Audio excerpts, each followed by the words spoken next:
unblock you.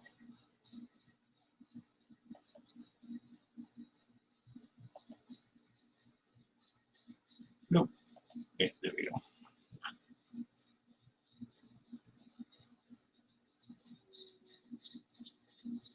Hey, Mark. Hello? What's up, buddy? How are you? I'm doing great. Yourself? That was interesting. That was a great dance performance you just put on. Thank you. You're welcome. So what did you say you got today in the mail? I was busy setting this up at that point. Oh, okay. Want to see? Sure. All right, hang on. 1 second. I just got to click off. Someone sent me something over here on Facebook. Hang on 1 second. Right. Take your time, bro. All right, I'll be right back. Hang on. Honey. Huh? Here.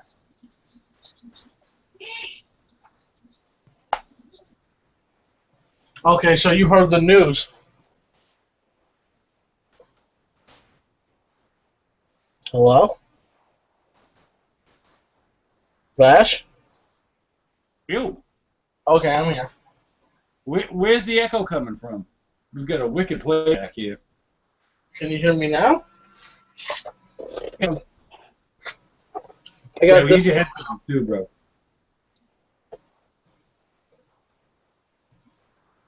See? Man, there's a wicked echo. Can you hear me now? Yeah, just trying to figure out where this echo's being picked up from.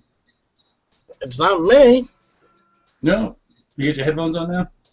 No, I don't have any headphones on. Wonder where that came from. Oh, can you hear me now?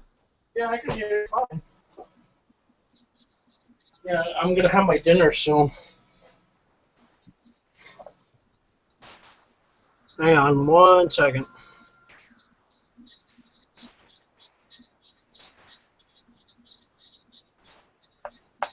First of all, is the YouTube chat working tonight? I think so. There's like almost a minute delay here. Listen to the conversation. That's weird.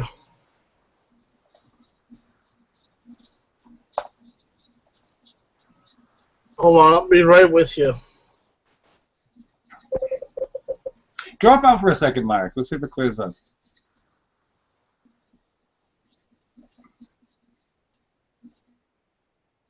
Just bring up the other YouTube channel to see if that's working. I don't know. That's what I'm trying to find out. Is it? I don't see it, but okay, just went live. Mark, do you have your YouTube window open, maybe?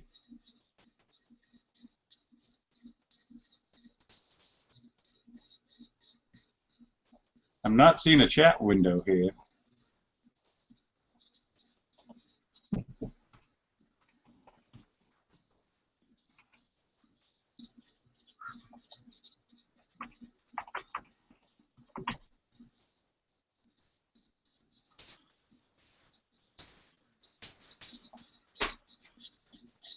Hi guys. How the hell do we put the chat on in this freaking room?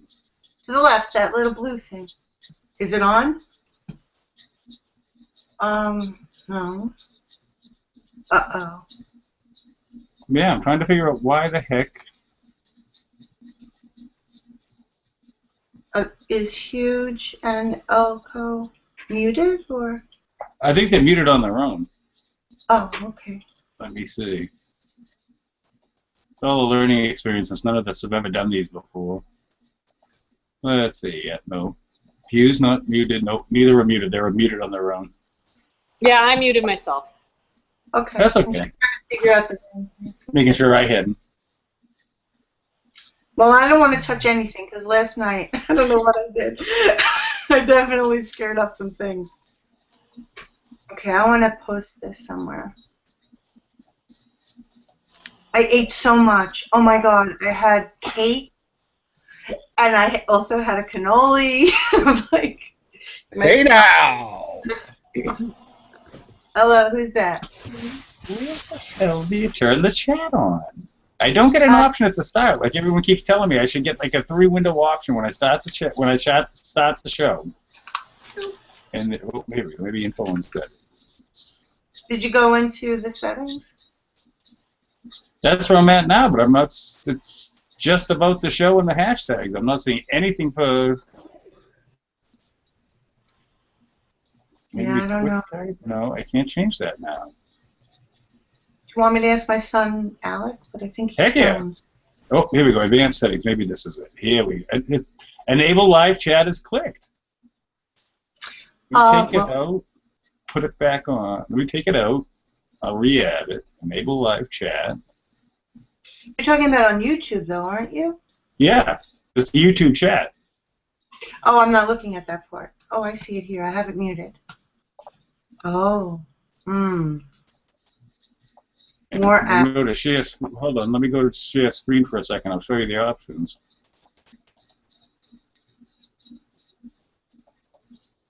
He's looking at myself. Oh, God.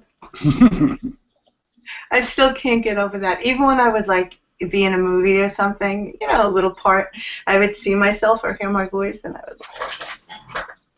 would die. Here's the options.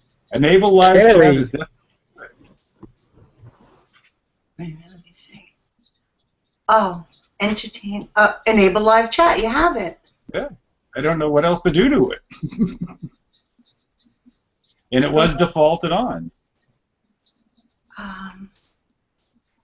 Everywhere. I can't see anything else on there to change. Miscellaneous.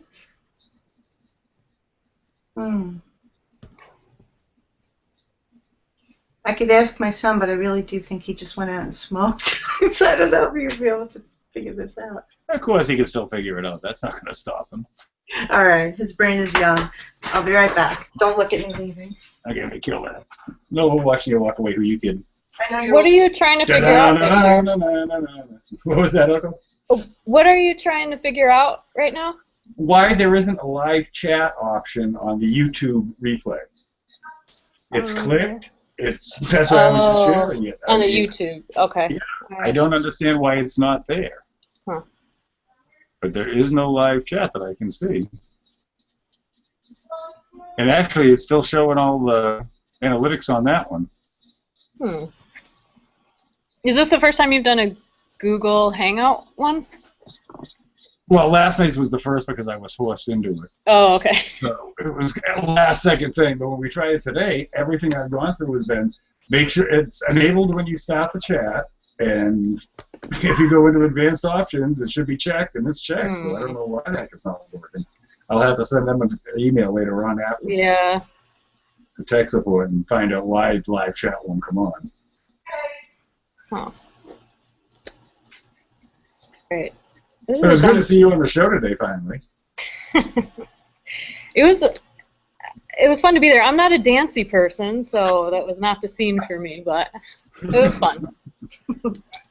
They make you it. Notice I never dance. Yeah. You can go white male, it's just not going to work. Beaver doesn't get that. All right, Alec is coming up, so hopefully he'll help. I hope he's not too out of it. Give him my login if you need to. You have it. He can look at it from there. Where did Alco come from? I've been around. Since the beginning. You seem familiar, like I've seen your face. Did I see you before? No. A lot of people say that to me, though, so I probably look like a lot of people or something. But I was thinking maybe the early shows before all the chatters came in. No, I was never around. Oh. Hey, Carrie, are your kids turning 21 tonight? Is that 20? Don't be fooled. 20. They went okay. bad. So what was up with Ian in the bedroom, Carrie? I don't know. I think maybe just I don't know. I don't want to know. So, but they've been friends for a long time, so you never know. You know. Even after he asked her if she does anal. I know. I don't know if she was happy with that. She says, "Who sees this show?" I said, "Nobody." 2 people. Only 3,000 people. Right. Then Ian said, "Oh, I think like 3,000. How many is it a show? Like 3,000 views or something?" She almost dropped dead. Okay, he's coming. Poor kid. I know. I know. She's cute. She's really cute. I know her since she's young. Well, she's gonna be used to Ian pulling that anyways. I mean, he does all the time. He doesn't do it so much with girls. You know, he's nicer with girls. You know, he does it on the show. He doesn't goof around like that. He's a little more straight. Okay, here, let me make room for Alex. Well, he was very straight. Right, as an arrow. Okay. He just can't figure out how to do the enable chat. All right, here comes Alec. You guys don't know Alec. Showing? Hey, No, Alex, I hey, don't- buddy. No, there's just like 4 people in the room. It's not live. Alright, so what do you need help No. with? I know. Well, no, yeah, it is live. There's like 20 in the other room, but Oh you my just god. can't get the. It says that the chat's enabled, Alec, but nobody can see it. It's not there on the page. Alright, Ma, where is the page that I'm looking He's at? going to show you. Do the screen share. Can you do a screen share? Sure. He helps Grandma. Can you do something so I can see your screen? He's going to do that. Yeah. Hold on one sec. Oh, okay. My age. Alright. I He's didn't my hear him age. It takes answer. a few minutes. I didn't hear him answer. Okay, now that we're done with that. Okay. Yeah, screen share. Up the top. Remember the Wait a second. What happened? I had it right there. Oh, he has to get the page up first. There we go.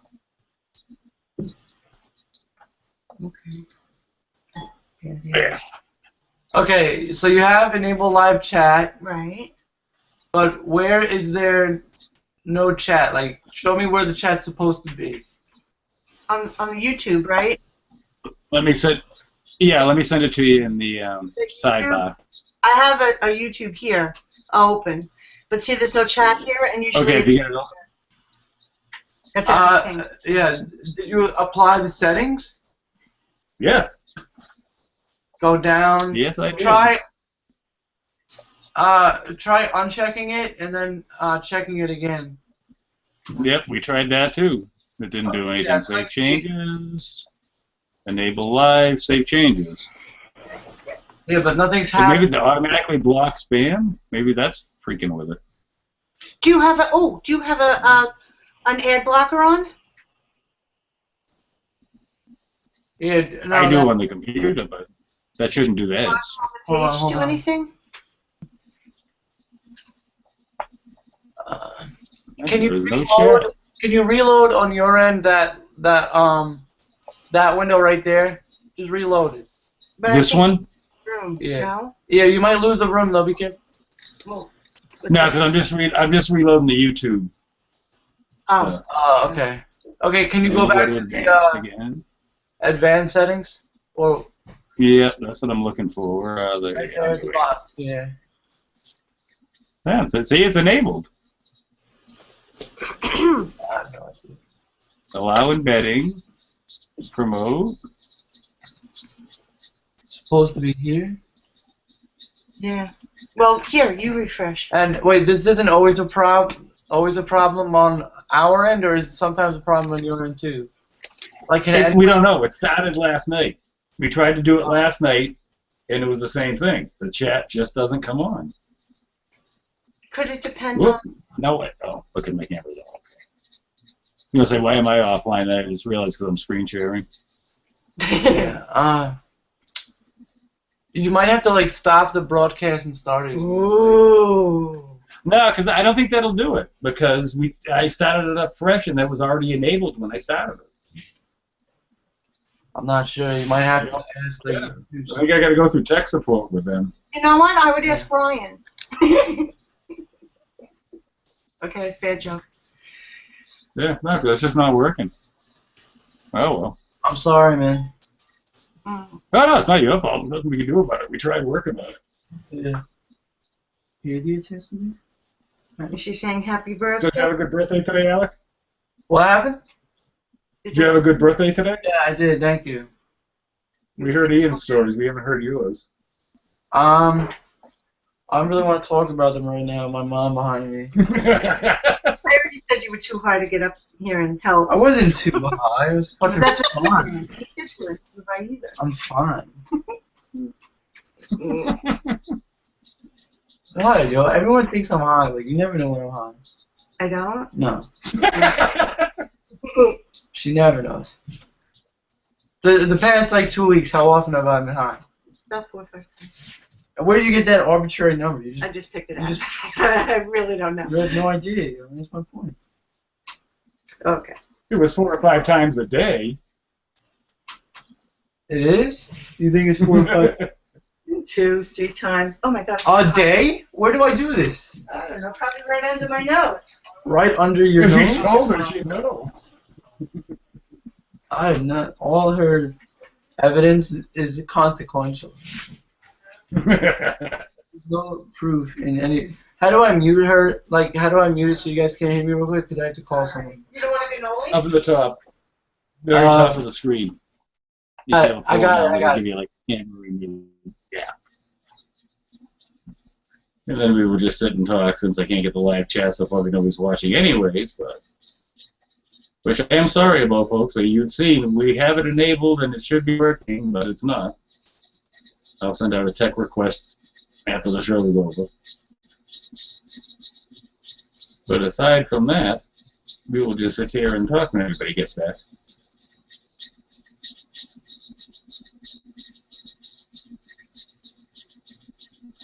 Fisher, are you talking about the chat on the right side, the one on this window that says group chat?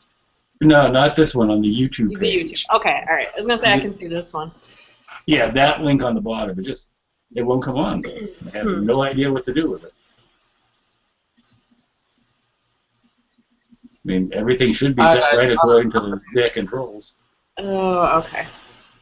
Sorry, I don't know what to do with that chat. No, I don't think there's anything any of us can do with it. I mean, Maybe we everything is can pressed ask on. Ryan Lever. Yeah, he'll be glad to tell me. That boy better hope he never runs across my wife or daughter, because the two of them are going to kick the living fuck out of him if they ever see him. Oh. You don't insult the women in my life like that, and But they I will actually- let you get away with it. I actually didn't even hear that part. I get stressed out when that kind of stuff happens, so I walk out of the room. But oh, a cat! Cattail. Cattail. Mama cat. Aw, she's cute. Alright, guys, I'm gonna get going and watch the Warriors game, but it was nice chatting with you. And if you get that solved, let me know how you did. Because Okay, Okay, happy thanks, I birthday. appreciate it, buddy. thank you. Have a great rest of your night. I will. Kick your mother's butt back here. What? Kick your mother's butt back in here. Yeah, I will. So, Elko, how long have you been watching now? About a month? Like the whole time.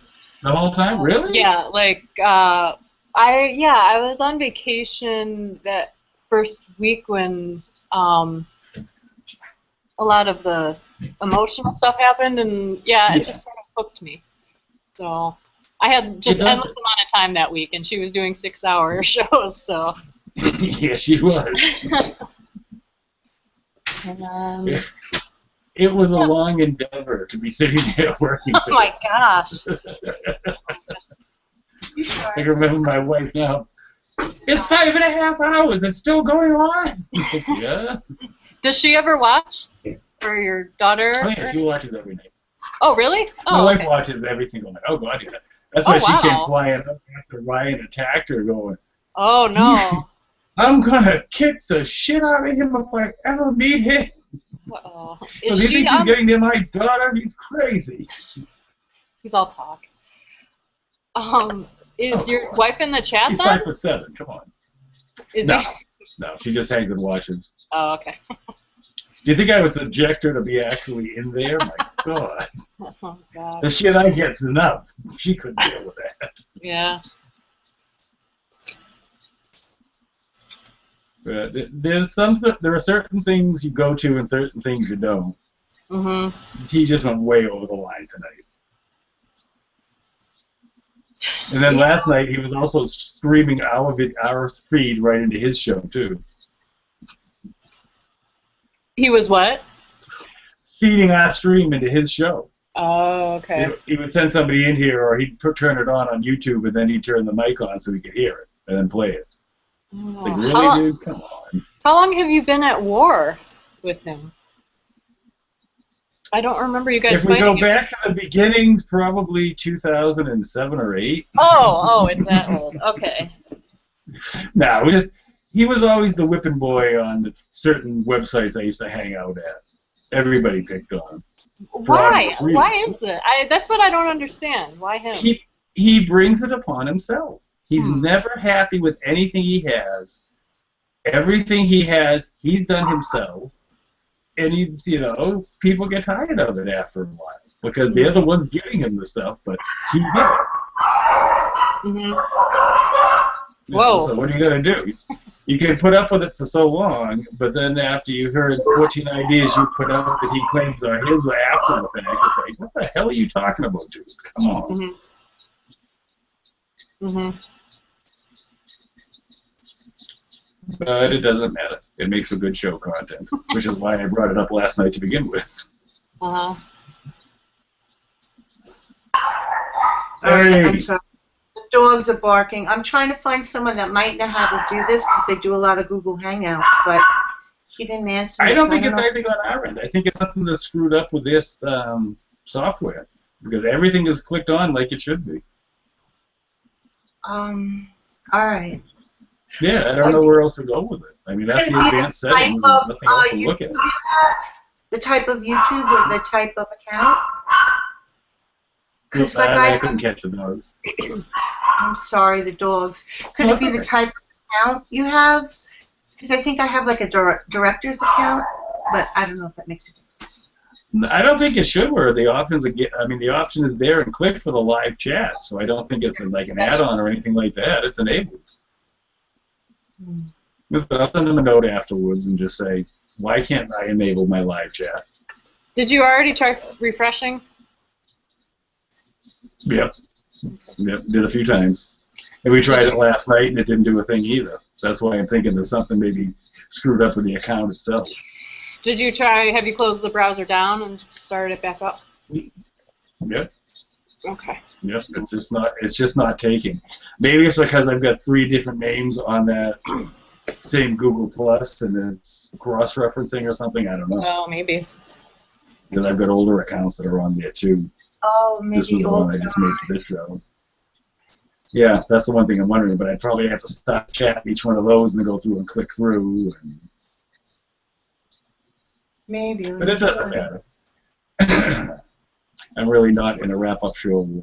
I'm only starting it because Ryan decided that you're off the show. All right. Mark's back. Hello. How was Hi, dinner? Mark. I'm still having it. Wow, cool. What are you having? Shrimp burrito. Oh, Oh. nice. That sounds Did good, you- actually. Did you make it, Mark?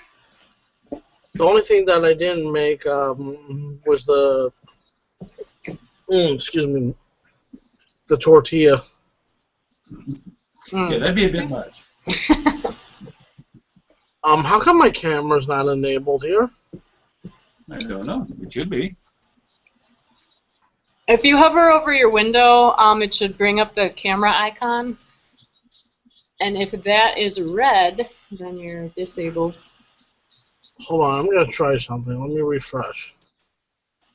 Yeah, try refreshing. You know, there is only 4 of us. If you do want to try to refresh the room, It's a new room after we tried last night. Why would it be any different now?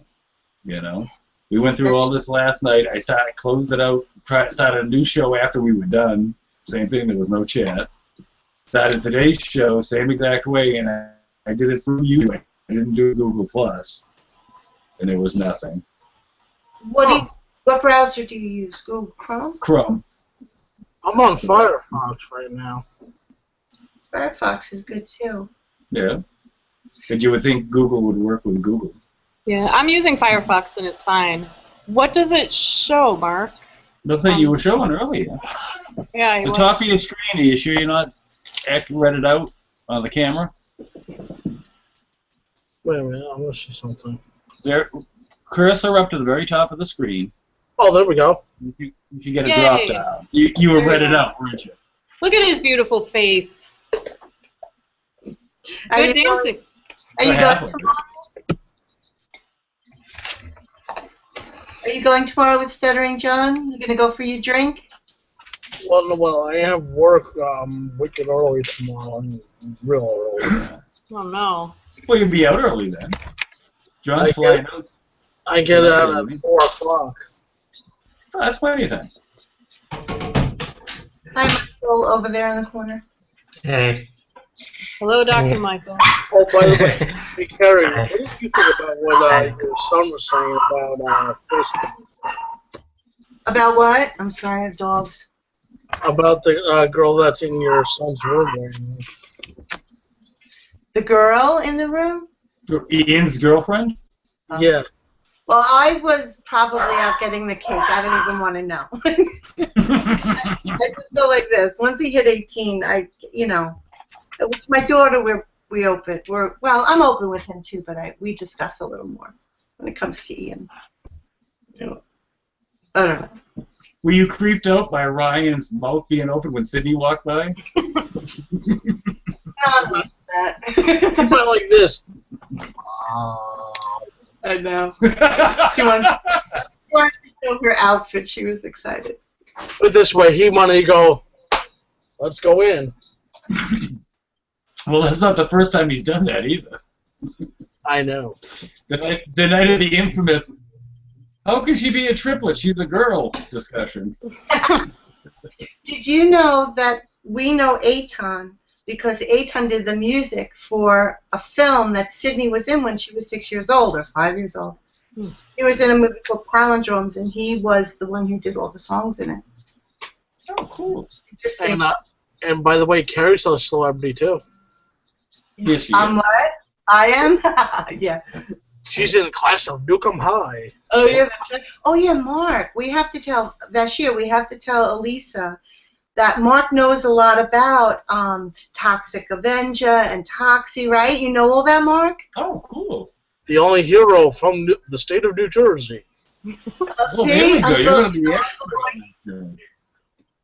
Citizen Toxie. See, he knows. Are you going to So be around on it would, Monday?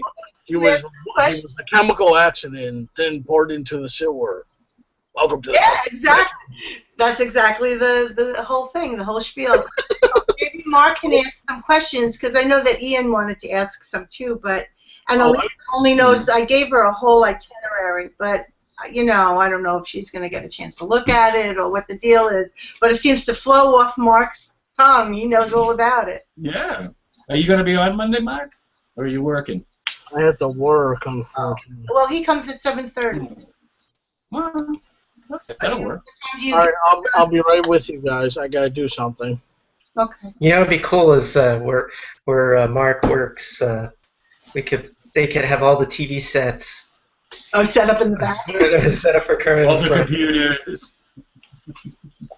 That would be funny as hell, that Kermit and Friends on every single widescreen. Yeah, that'd be nice. You get him a job at Best Buy, too. Yeah, there you go. Something where they have lots of TVs. So, I was thinking if you want, I agree with Fisher. Chat, schmat. But if you want, we could set up my thing. My son was playing with it earlier. He made up a whole. What's that? He was playing. He made up a whole live event, and it was playing with the effects and everything. And the chat. This in the Google. Yeah. It's okay. So, anyways, and the chat worked on my thing. I'm wondering though. Yeah, I was trying to work with Vash here to figure out what was going on with that silly chat. Did you saw that, right? You saw that it was that it was clicked on, right?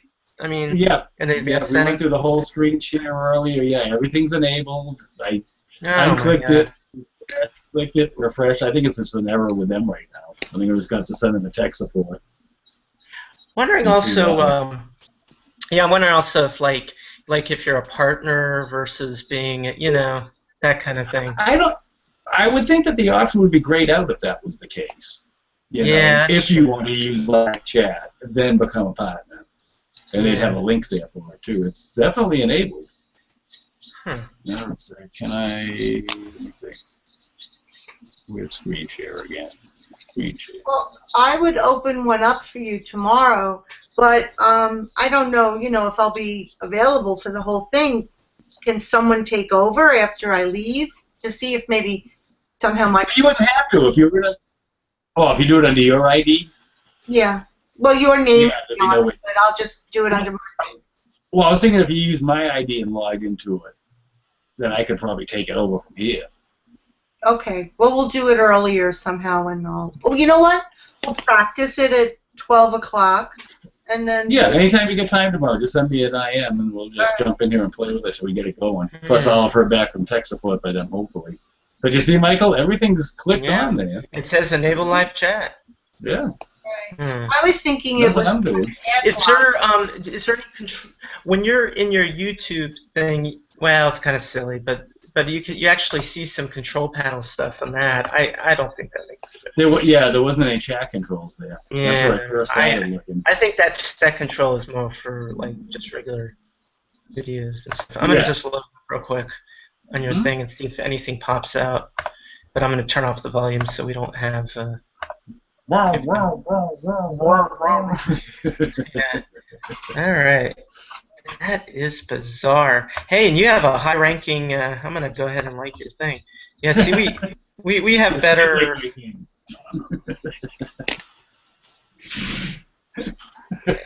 Gotta go into my Ian mode now. Huh. Yeah, I'm looking at this and I'm like, what? I can't see anything that's off with it. No. And you now have the same number of subscribers as I do. And I spent 5 years trying to get that. What do I got, 2? Yeah, you got 11 now. 11? There we go. Yeah, but most of them have Turkish names. Yes, I bought all 11. It cost me 1.5 cents. Yeah. They're all... It seems that the center of your fan base is Addis Ababa, Ethiopia.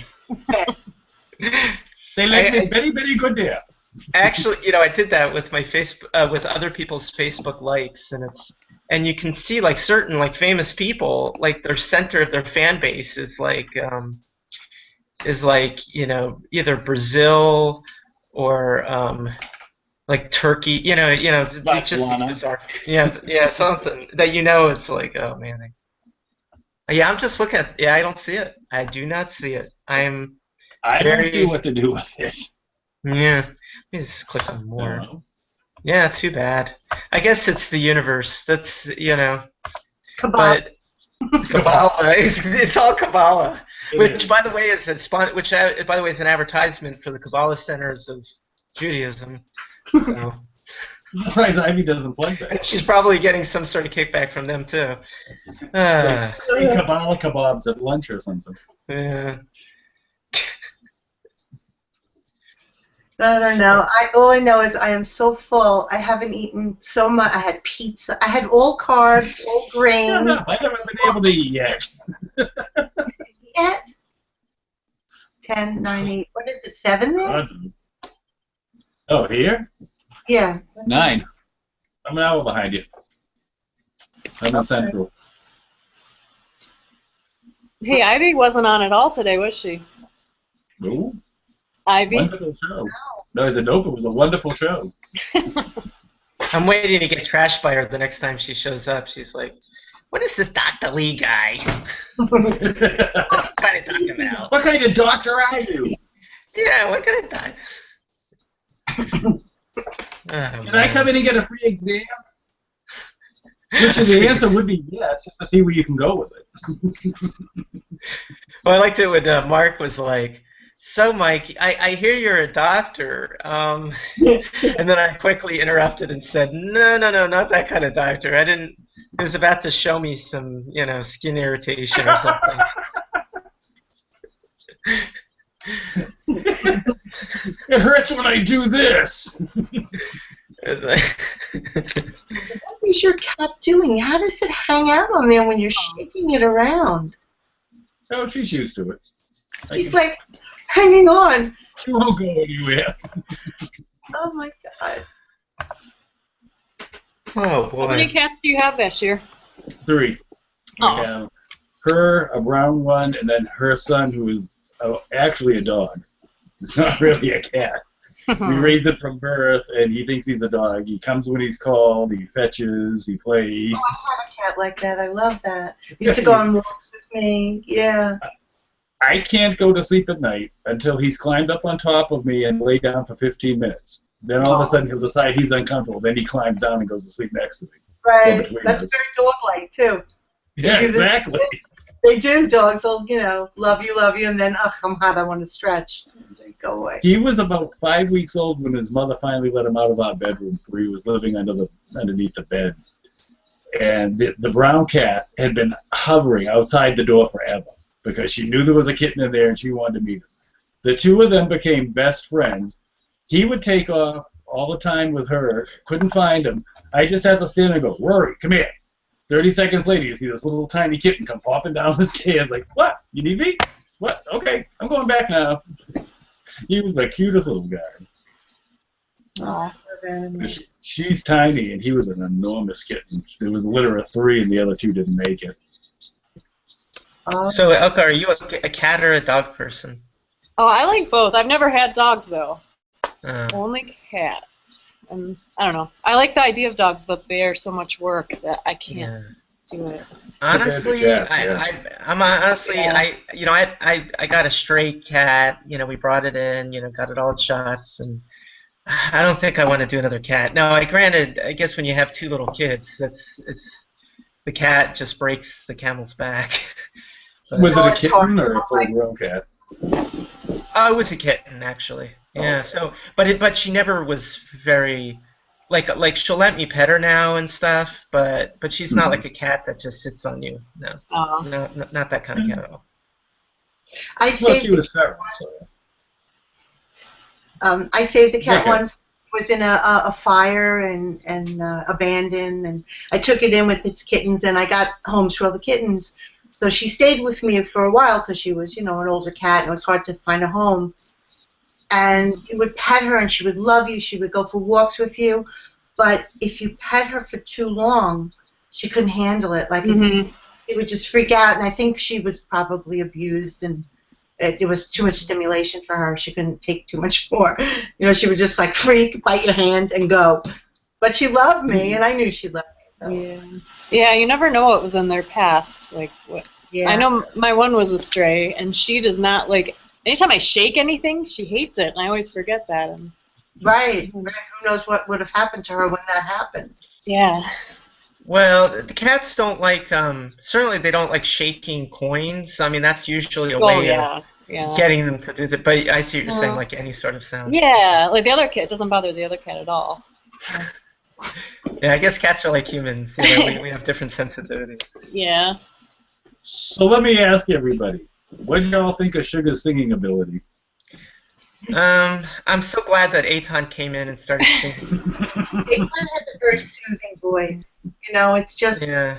it just mellows it all out. It could have been.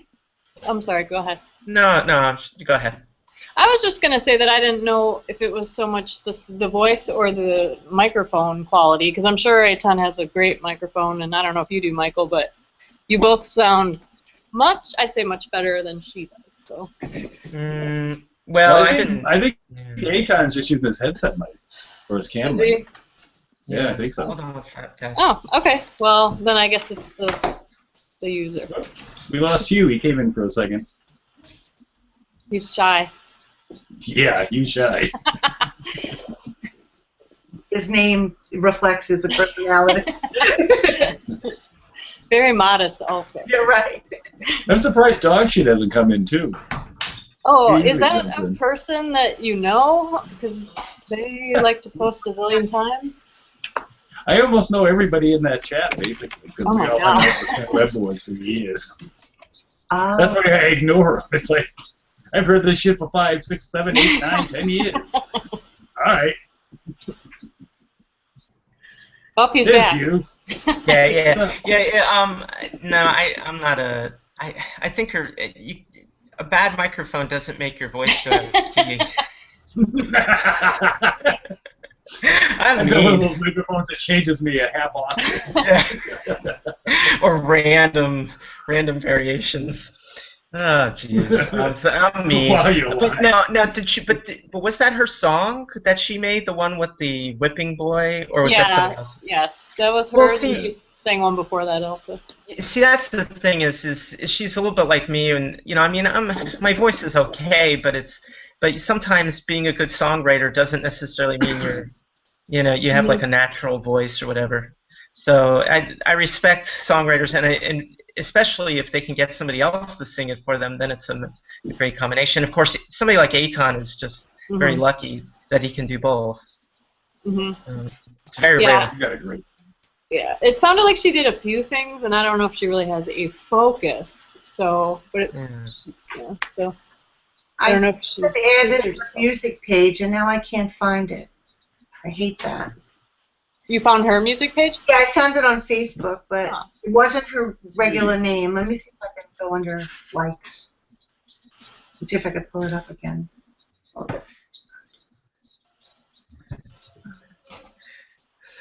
You can probably when she first came on, I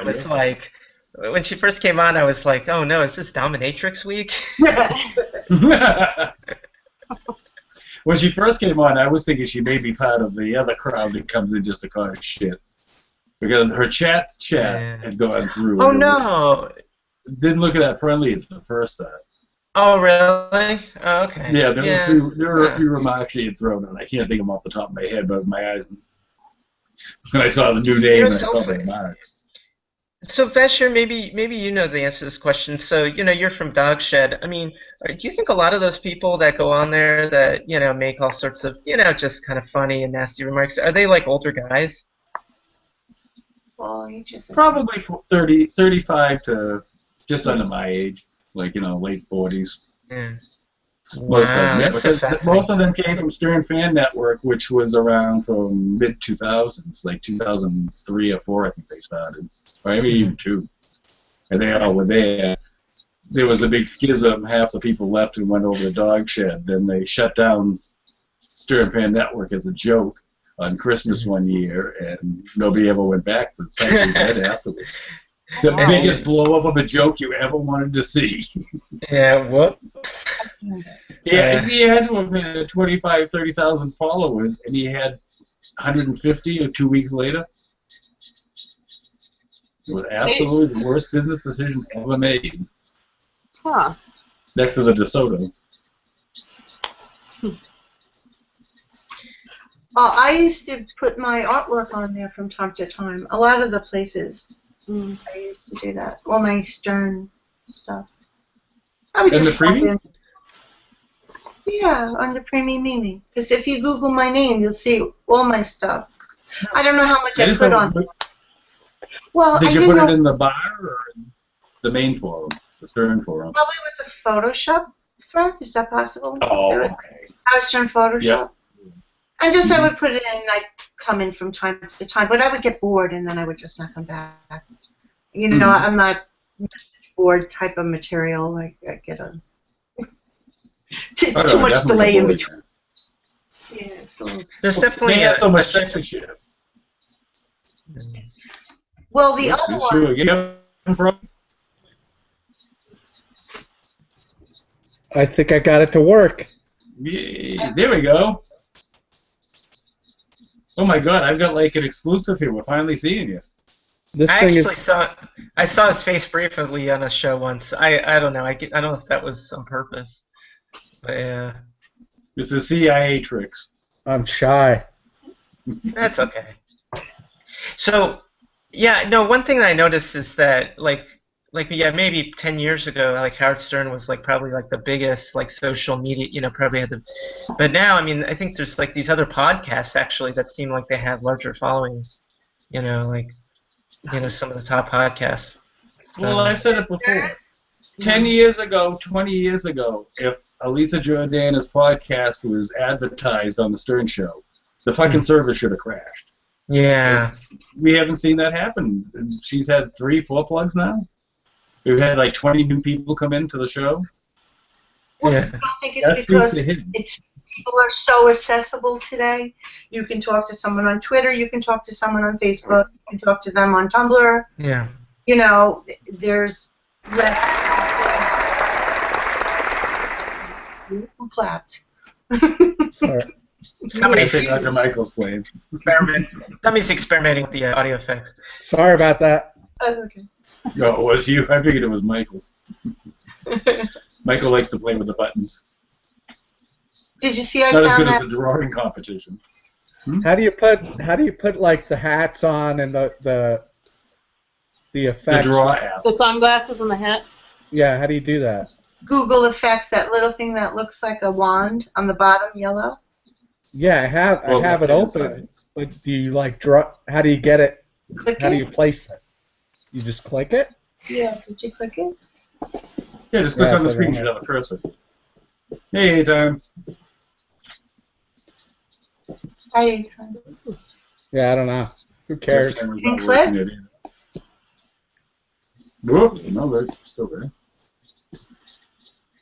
Do I have to enable it? Aton has some good dance moves. Yeah, that was funny. There, Hugh, I just sent you an invite to use Draw. But it doesn't Yeah, seem to be I- inviting you. Oh, I'm afraid to do it. I again. got the invite. No, I have it up. I just don't know how to use it. You just Mine drag. won't even turn on.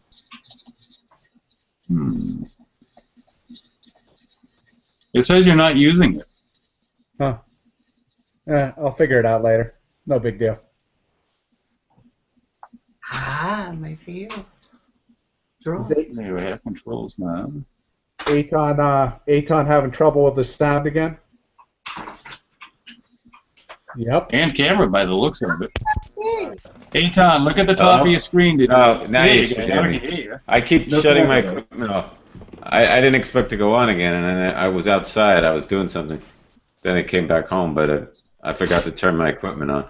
You didn't We go have outside. control. Stop lying. I went out. I went and got some ice cream. You didn't go outside. I went to the Baskin Robbins. That's what I did. What kind of ice You cream? didn't call is that? Terry for the ice cream? I got some gold medal ribbon from Baskin Robbins, Huh. about a couple of blocks away. I Is love it ice a cream. combination? Oh, I'm sorry. She closed the drawer. Who's that? Who's talking? Elko. Malcolm? You get gold medal ribbon. You've never had it? It's got caramel ribbon. It's got vanilla and vanilla chocolate and a caramel ribbon in it. It's Okay. really good. Yeah. They have like burnt caramel. Do you ever taste that? No, this isn't like that. This is just Baskin Robbins. This is not. This is not like that. They throw on some peanuts or something. That'd be awesome. No, I don't like that. I just want. I like this flavor. I like. No, I like nuts. I just don't like it in my ice cream. Okay. I'm Hey not. Tom, I have a feeling you have a bunch of peculiar things like that. About food? Yeah, didn't you hear? I Well- discussed it on the show. I don't eat any fruits or vegetables, but Well, yeah, that is amazing. But do you have other like idiosyncrasies about food? Like you just like no nuts in the ice cream and like. no. I mean, I could. I mean, I just don't want it in the ice cream. It, you know, No. it wouldn't. I wouldn't drive me crazy, but I just. I just don't want it. Can I What? ask you that, because Yeah. you know I was an anti-fruit and vegetable person most of my life, and I've been starting to get a little bit more in my diet. Do you have like any? I mean, you're skinny, and I'm fairly skinny too. Although I've been any weird numbers, blood numbers like low Great. HDL? No, right? I'm the healthiest person my doctor has, actually. I think. Like, I mean, I know. Doesn't that kill the doctor? It's like how? well, he doesn't even ask me about that anymore. But like, what's the good cholesterol? HDL. Yeah. Mine is like over 80. Oh my God. Anything over 60 is supposed to be like just whatever, prevent heart. This last time it was in the 70s, but last year it was over 80. But my mother has that too. So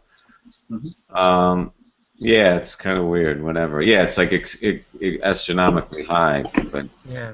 and my heart rate is like in the 40s. My resting heart rate is like an athlete's. The doctor said like an athlete's heart rate. Do you exercise a lot or just kind of walk around? I have a treadmill in my apartment. Yeah. Oh, I So try to maybe do. exercise makes up for bad diet. Well, I don't really eat a lot. It's not like I'm sitting here eating junk food. I just don't eat fruits and vegetables. I don't eat that. No fruits either? No. Oh, goodness. I eat I'll drink juice and like I said I'll eat this crappy processed applesauce and things like that, but I never have a fruit, I never have fresh fruit or anything like that. Baby fruit, applesauce. Yeah, Yeah, I can live on fruit. I know I cannot have steak or anything, but fruit is something I like to have. yeah, it's good that it's the Carrie. It's true. It's like I have like a baby's taste because I eat a lot of things that are of that consistency, like cottage cheese and.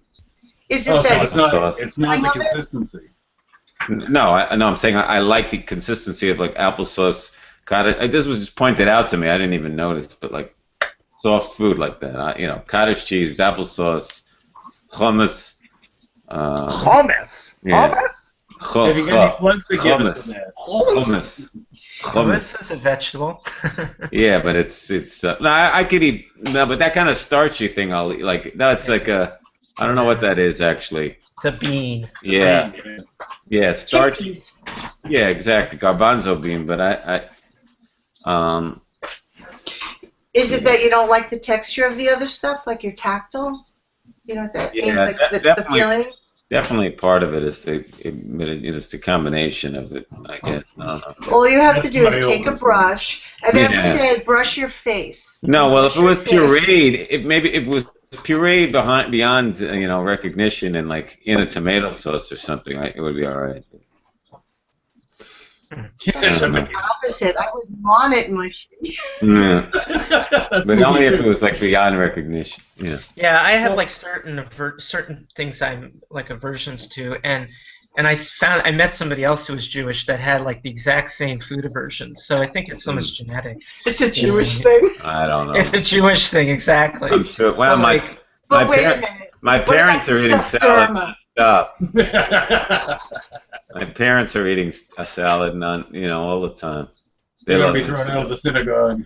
They don't. No. It's totally unrelated. Totally unrelated. Is this on YouTube also? Yeah. Yes, it is, but we can't get the chat to work.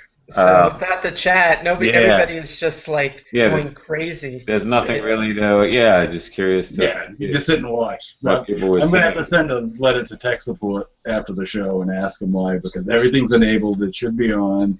Is this recap show number 8 over here that I'm seeing? No, that probably would be Ryan's. Oh, that's he's got I a don't think rival he thing. What's the No, rifle thing. As I see Jonathan Bartlett's face there in the ad, I'm just gonna. Well, that's who bought him his trampoline. Jonathan Bartlett bought Ryan a trampoline. That's how he got the trampoline. I didn't even know he had a trampoline, but No, for his daughter. no, I know. I understand that it's for his daughter, but when did that happen? Beginning of the week. This week? Yeah, something like that. Why did he do that? Because everybody likes to enable Ryan so that they get on Elisa's good side. That is insane. And that's why I went off last night. But that is. I walk into that freaking chat room and he's going off on the fucking show that has given him like $1,000 worth of shit in the last couple of months. But that's just totally. But at least, I mean, I don't know the truth of what all of you guys have argued about in the past, but this trampoline did go directly to his daughter, I assume. I don't know. No, he has to pick it up and then I don't put it on know. the roof of his parents' car and then drive it out to wherever they're going. Good luck. And there was never a need for him to have money to see his daughter this summer because the parents are having a family reunion and they're getting the daughter and bringing her to him. Mm-hmm. So this whole thing has just been bullshit from the start. Is he allowed to see his daughter unsupervised? Totally insane, though. I don't think there's any orders at all with him. He doesn't pay support, so he doesn't have rights to her. The mother moved out like a year or two after she was born and went 8 hours away.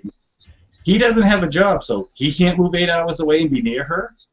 Mm-hmm. He has the right to see her anytime he wants to, but he doesn't support her in the slightest. Hey, Vashir. I need more Greg. Vashir. There you go.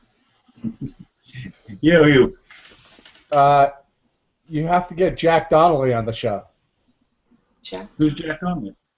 Jack Donnelly's his ex-wife's new husband. Oh, yeah. I remember that name now. That's not a bad idea.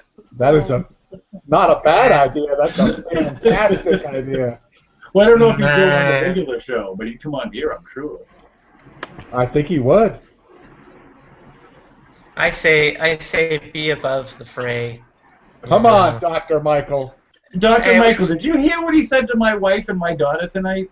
Did you hear what he said to Vashir, too? He's very rude. What did he say? He's going to fuck my wife. He's going to fuck my daughter. Said that repeatedly. My wife came out of her room on her crutches going, I'm going to kick the living shit out of him if I ever meet him. I just looked at him and said, and you could, too. You're an inch taller, and you don't stand a chance. Wait, she heard that? Oh, yeah, she watches every show. My wife and I have been married for 28 years. We're 53 years old. We spent over half our life together. Yeah. There's nothing either one of us does we don't know about. Yeah. But she was livid over his remarks about our daughter, not her. She could care less about that. But my daughter's almost 5'9" and would kick the living shit out of him because she's a Taekwondo master. Oh, she should meet him. Yeah, actually. What did you say? Your wife is a Taekwondo master? Is that what you said? No, my daughter. Oh, your daughter. The one who sings, yeah. The one who was the singer, you said? Yeah. Oh, wow. Yeah, she's just a kid that's always picked up something instantly and never had a problem with it. You know, and she did that with the Taekwondo. And the only reason I finally put a stop to it is they started to allow head kicks in competition. And I looked at her and said, you are not taking head kicks in any freaking competition for something you do for fun. This is ridiculous. And that's when she finally stopped doing it. But, yeah, she advanced like 4 belts in the time she should have advanced in 2. I made it to orange belt in Taekwondo. There you go. It goes white, yellow, orange. Yellow, orange, yep. So there was green or red. I could do nothing, basically.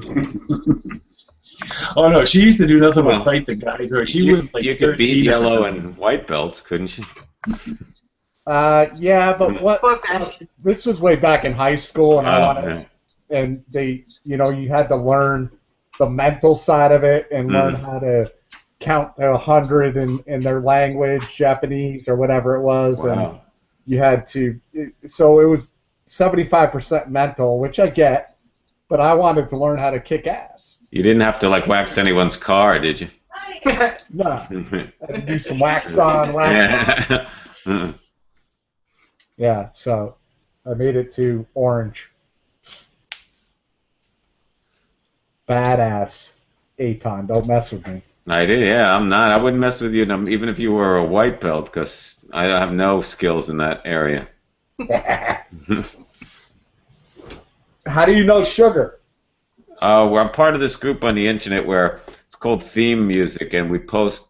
A friend of mine runs it, and it's like every week he gives a theme, and then people either post an original. You can write an original song, but it has to be within that week, or you post a cover. You can do anything, and you do it maybe in collaboration with other people in the group. There's 1,000 people in there now, more 1,200, whatever. But she doesn't post too often. But I've seen her in there a few times, and she knows a couple of people that I know, like Christian Nesmith. I think I said Mike Nesmith's son is in there, and she knows him, and she knows Robbie Rist, who played Cousin Oliver on. Because he's an actor still, he does voiceover work and stuff. So she knows those two guys. Did you get her on the show? No. She I've seen that she was in there before, or I saw her communicating with someone, maybe Elisa before. Then I saw her in the chat, and then she was asking me, "Oh, are you, you're in theme music?" And I said, "Yeah, that's me." So she recognized my name, and I already knew who she was. But I had nothing to do with it getting her on. I've tried to get a couple people that I knew to come on, but they haven't gotten back to me after I gave them the link, so I don't know what they. Should bring in some of your friends from that group, the music group. Yeah, I know, but I don't know if they've got the same like sense of humor about it. Like either they would try to do their thing, and then if they got you realize Eitan is the only fan of that's not a Howard Stern watcher or listener. Yeah, so that's something that Elise has got to figure out how to break from that group. I think she has. You think she has? Yeah, because I don't know that all the fans are all Stern fans. Do you think they are? Yeah, I don't know of anybody who isn't. But my point is, I'm just saying, if I brought people, even though they might have a sense of humor, I'm saying if they said like, oh, you're going to do a song, and then they were interrupted and or whatever, humiliated and whatever, I don't know how they would react. They probably wouldn't react as well as I react. I mean, like you were like a trooper. My God, I don't think the people I know would react that way. They'd become very flustered. I don't think. I remember I said to Eitan in a private chat, I said, I don't know Eitan. She's so sweet. I don't understand what's going on. The first night. I'm sorry. Like I said, the one guy, and even if I had the other guy, but I invited this one guy from this Bee Gees tribute band, and he would be perfect because their whole shtick is like so totally fake in itself. So he'd just be on there spouting nonsense and whatever she threw at him, he'd just go off on his own ridiculous tangent. And he'd probably get dressed up in a crazy, they'd get dressed up in outrageous costumes themselves with glitter all over. I mean, he would be good. But then I tried to get this other guy involved who he's like a performance artist. I don't even know how you categorize him. He used to run a show in Joe's Pub that I was part of, but he also recently did this rap, like kind of comedy rap with Ad Rock from the Beastie Boys, who I know too, but he's really tight with him, and so he could have come on and been ridiculous, but he didn't get back to me once I gave him the link and everything. Even though he would be perfect to do it because he's just also outrageous, like this thing is ridiculous. I have a few kids that are just starting out. That I was thinking of having on, but I don't know if they can handle it either. I don't know. I think she's nice to really young kids, so maybe it would be okay. She's just pretty they nice can't read the chat. Yeah, I mean, she's pretty nice to her guests. I mean, Is she ever? I don't remember her being Eitan. Yeah, she was. Well, I mean, she was nice, but Eitan is, a grown-up person, and he can handle it. These kids are like 21, just getting into the scene. Lots of chat. That's all. Hey, the chat I'm not worried about. What's that? Would you have your daughter to perform on the show? Live, probably not. Yeah. I was shocked that Eitan came back the second night. After the first night, I'm like, this guy hates everyone. He hates all of us, and he hates Elisa. And then he showed up the next night. I'm like, holy shit. Yeah. And has never gone home since. Well, luckily I am home. I mean, if I had to actually go somewhere to be on this show, and then we sicked Ivy on Eitan, and he stayed here. What the hell? Well, there I actually had to go somewhere. That night I had to go out. That's what I mean. That was a different thing. That was funny. I would have bet $100. No way in hell were you budging out of that apartment for. You thought I was just saying that, like, oh, I'll see you, and then I was just like off the air. Going, there's no way I'm there. I won't be there. I'm sorry. Yeah, okay, well, we were just getting to know you at that point. Was it like your fourth or fifth show? Yeah, I don't keep track. Yeah. It was early into it. Yeah, I mean, he's not gonna put up with that bullshit. Who the hell would? I'd never fucking do that. He has a good sense of humor. Well, if we get nothing else going on, why not? Yeah. Yeah. Just carry it looking like a penis or a pair of balls. Well, it was going to be an eye, but then the picture moves, so the eyeballs go in the wrong place. It does look like it's Gonzo. Gonzo googly eye. Yeah. My wife just came out and goes, "Do you know somebody's drawing on you on that?" I'm sorry, but you're the only one who will let me do it. And I have like ADD. That's what I told her. I said she's bored. She does it all the time. Yeah, okay. Even when I was Get in your toys. school, I would be listening to the teacher and doodling, and they didn't care as long as I would raise my hand and have the answer. So it was all okay.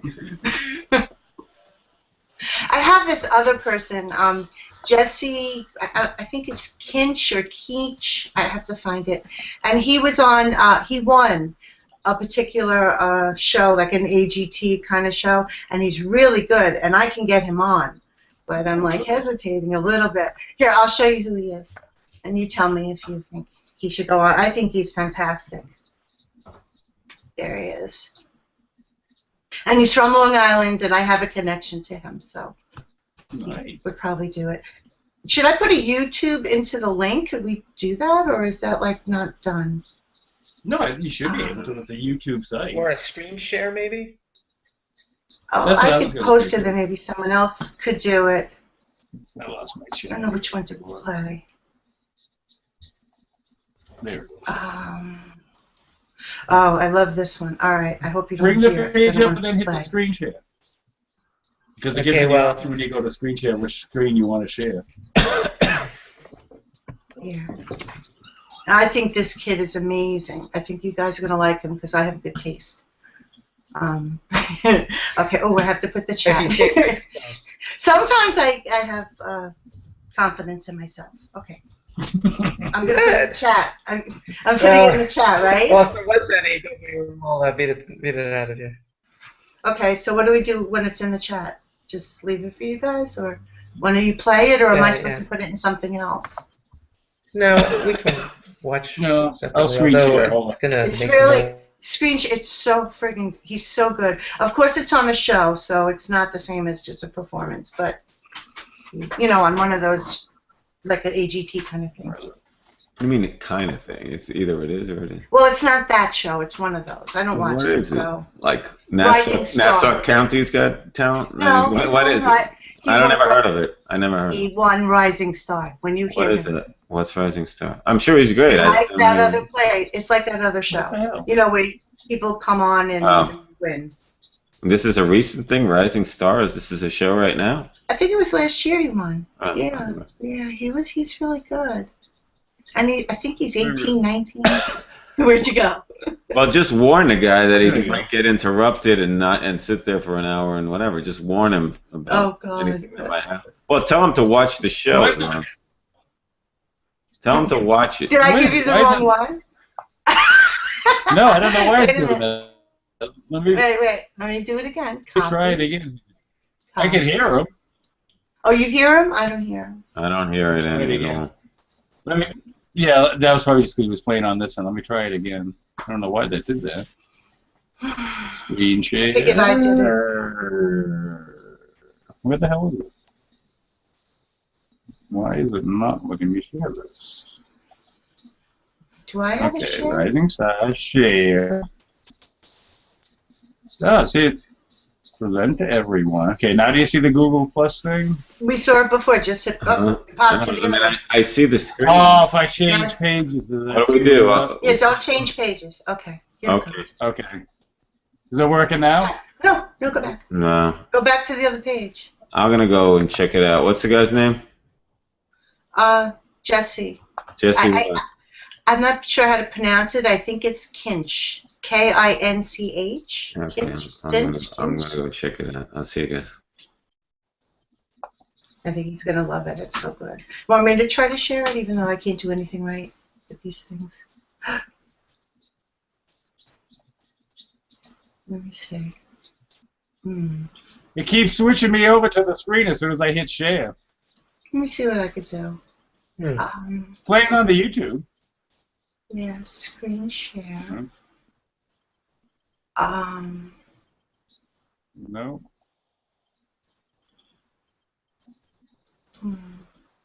Yeah, it keeps when I try and share it, it changes the screen on me, and then it drops it to the other one, and brings us back up. I think I've got a really bad cross-reference problem with my YouTube here.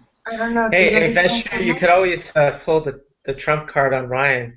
You could say, well, if you're not going to let me on the show, and then you can't call yourself the Kermit and Friends recap show or something. Well, he already made it perfectly clear that it's his show. It's not Kermit and Friends. So can he use that name, Kermit and Friends Recap Hour? That's the, I guess it's up to Lisa to allow him to use that as his username. Of course, and she doesn't say no to anybody. So. Right, she doesn't. She's very good, but. Well, it was like the whole argument John had. She asked me to do this show. No, she didn't. Yes, she did. Well, I assume she did. No, and she just didn't tell you to go fuck off because she doesn't do that. She told you to do whatever makes you happy, John, and then stop talking to you. So how do we know any of us are still staff? I never was staff. I'm not here. There you None go. of us are staff, for God's sakes. We just all fucking help out. Right. Yeah, we're just having fun. Yeah. Right. And you know what? The truth of the matter is that she needs to somehow make some money. Ryan needs to somehow figure out how he's going to make money, or maybe he can't make money because then he'll lose his welfare. Ryan doesn't have that shit. He's on unemployment. He could get a job tomorrow. He's not disabled. He's made that perfectly clear 1,000 times. And neither is Elisa. I mean, in other words, neither of these people have to be doing this. They could choose other forms. But Elisa does work. She does commercial shoots. She does all kinds of shit like that she gets paid for. Background acting. There's no excuse why Lever doesn't have a job except he doesn't want one. He can sit at home all day long getting high because the government will pay for it. I always thought he had a mental deficiency or something like that, and that was what gave him his right not to work. But he's argued with me up and down the block that's not the case. It's like, I had a great career fucking going, and I got hit by a fucking truck and had it stolen from me, and you're sitting on your ass all goddamn day long. Really? You know what? I guess what it comes down to is it's very, very, very difficult to make a living wage just doing podcasting. Right, but you could work all day and then do it at night, Yeah, exactly. I guess my point is, as a primary job, it's almost impossible. It's certainly as supplementary income, it's plausible that you could get like 1 million views, you get a few $1,000, like that guy was saying. But you've got to have your own show, though. You can't make it off somebody else's show, and that's what he's doing. Well, if he wanted to start his own network and start his own show, yeah, he could make money off of it. That'd be fine. Well, he could make money with Elisa, but you can't bash the person that's feeding you. You can't bite the hand that's helping you. It doesn't even make sense. Or the other people who are the auxiliaries like we are to his shows. He doesn't see that at all. That everything he uses comes directly from what we've done all day long. That's when he wraps up. Right. Yeah, that's a good point. Yeah, it's sort of like Ivy taking advantage of the show by doing her plugs and stuff, which is on the backs of everybody else's work. Yeah, same idea. Well, you notice he doesn't plug himself anymore in the chat after the last time I yelled at him for it. He is capable of learning. You just got to really spank him, like tonight. Yeah. It's very. It looks like they're doing pretty good. They're doing pretty good tonight. They got like 50 people watching. Oh, well, they're probably talking about this too. Yeah. If we had chat running tonight, we would have too. As soon as I get the chat figured out with it. But I don't want to do this every night. I've worked on the show all day, and then I don't eat while I work on the live show, and then I've got to come here and do another live show, and then I can go eat around 9, 10 o'clock at night or something. You don't even have to do it. You could just get ready for tomorrow's show. Do that and not do it at all at night. Well, I hate being on camera to begin with. It's just the way the show here. Although it is nice to talk to you. Yeah. Well, because he's not the same. This isn't the show. This is like hanging out with friends, and I can sit and do this. That's why I'm on here. Yeah, it's just friends talking. Exactly. We can talk. I mean, I'm like a super fan of the show. It's like I'm obsessed with it, and I just need people to talk to about it. It's like a support group. Well, I couldn't talk to my mother about it. She was like shaking her head all day, like, "Who? What? You watch this? What? What? Ian? You let Ian do this?" She likes it. Mom, you But it didn't was hear what that- Ian did in his bedroom earlier. I know. Luckily, she wasn't home. But you know, it's good for Ian because he speaks better. He was speaking better when he was on camera every day. I don't know if you guys noticed. Then he came back. He wasn't speaking quite as fluently. So first of all, it's good for him. It gets him out and about. And only when it was that intense time during the the testing and everything, the last few weeks, that he had to take a break. And now he's, back to whatever he wants to do. And if he wants to do it twice a week, 3 days a week, whatever he wants, or whatever Elisa would like. If Elisa doesn't want him for 2 days a week and wanted him 5 and he can't do it, then he won't do it. You just do what you can do. Yeah, originally I was sort of, she was like, every day she was like, bring on the puppets. And at some point my wife was ready to kill me. And so that's when things went down, way down. But I mean, I think it's exciting, being on the show a little bit. I think it's sort of like an adrenaline rush for me. So that's a good thing. I mean, it's all about being happy, as you said. Also, Right. we're making new friends. And I think you or also at get least to be acquaintances. creative. You get to have Yeah. creativity, whether it is you're singing or playing, or you're using that same part of the brain in doing something else. Yeah. Maybe you want to do a special or something for her. Whatever it Yeah, is. well, I bet I was thinking, I mean, what, I've toyed in my brain, what kind of things could I do from, if I had my own show or something, what would be the topics.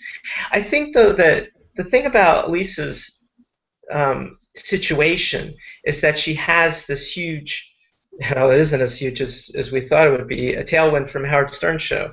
And so that kind of puts a lot of expectations on someone when, most people just start out literally with 1 or 2 viewers, and it just Right. grows organically.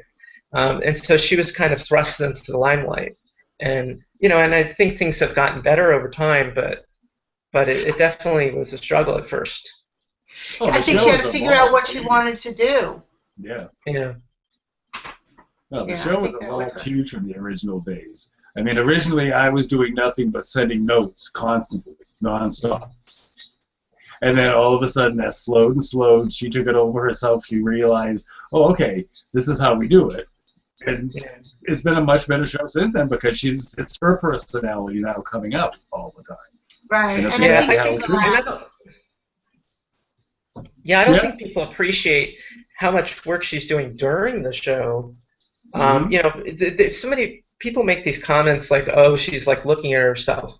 I'm like, bullshit. I mean, she's got to like constantly look at who are the people that enabled their camera. She's reading the chat. I mean, she's always pulling shit out from the chat. I mean, Right. she's like doing the job of 3 different people. And she's performing, and And asking trying to have a questions. flow or getting to it. Yeah.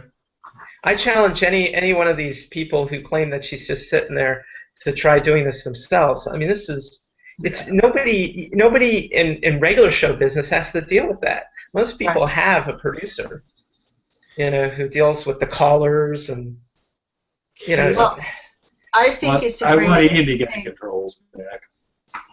Who, Ian? Ian What? needs the controls. Ian can Someone. Yeah, but actually, Oh, is that what it's been Ian okay. actually had the controls at one point, or? Yeah, a couple shows, I think. I'm not sure. I don't Wow. get that involved, but yeah. I didn't even know that. Yeah, that was possible.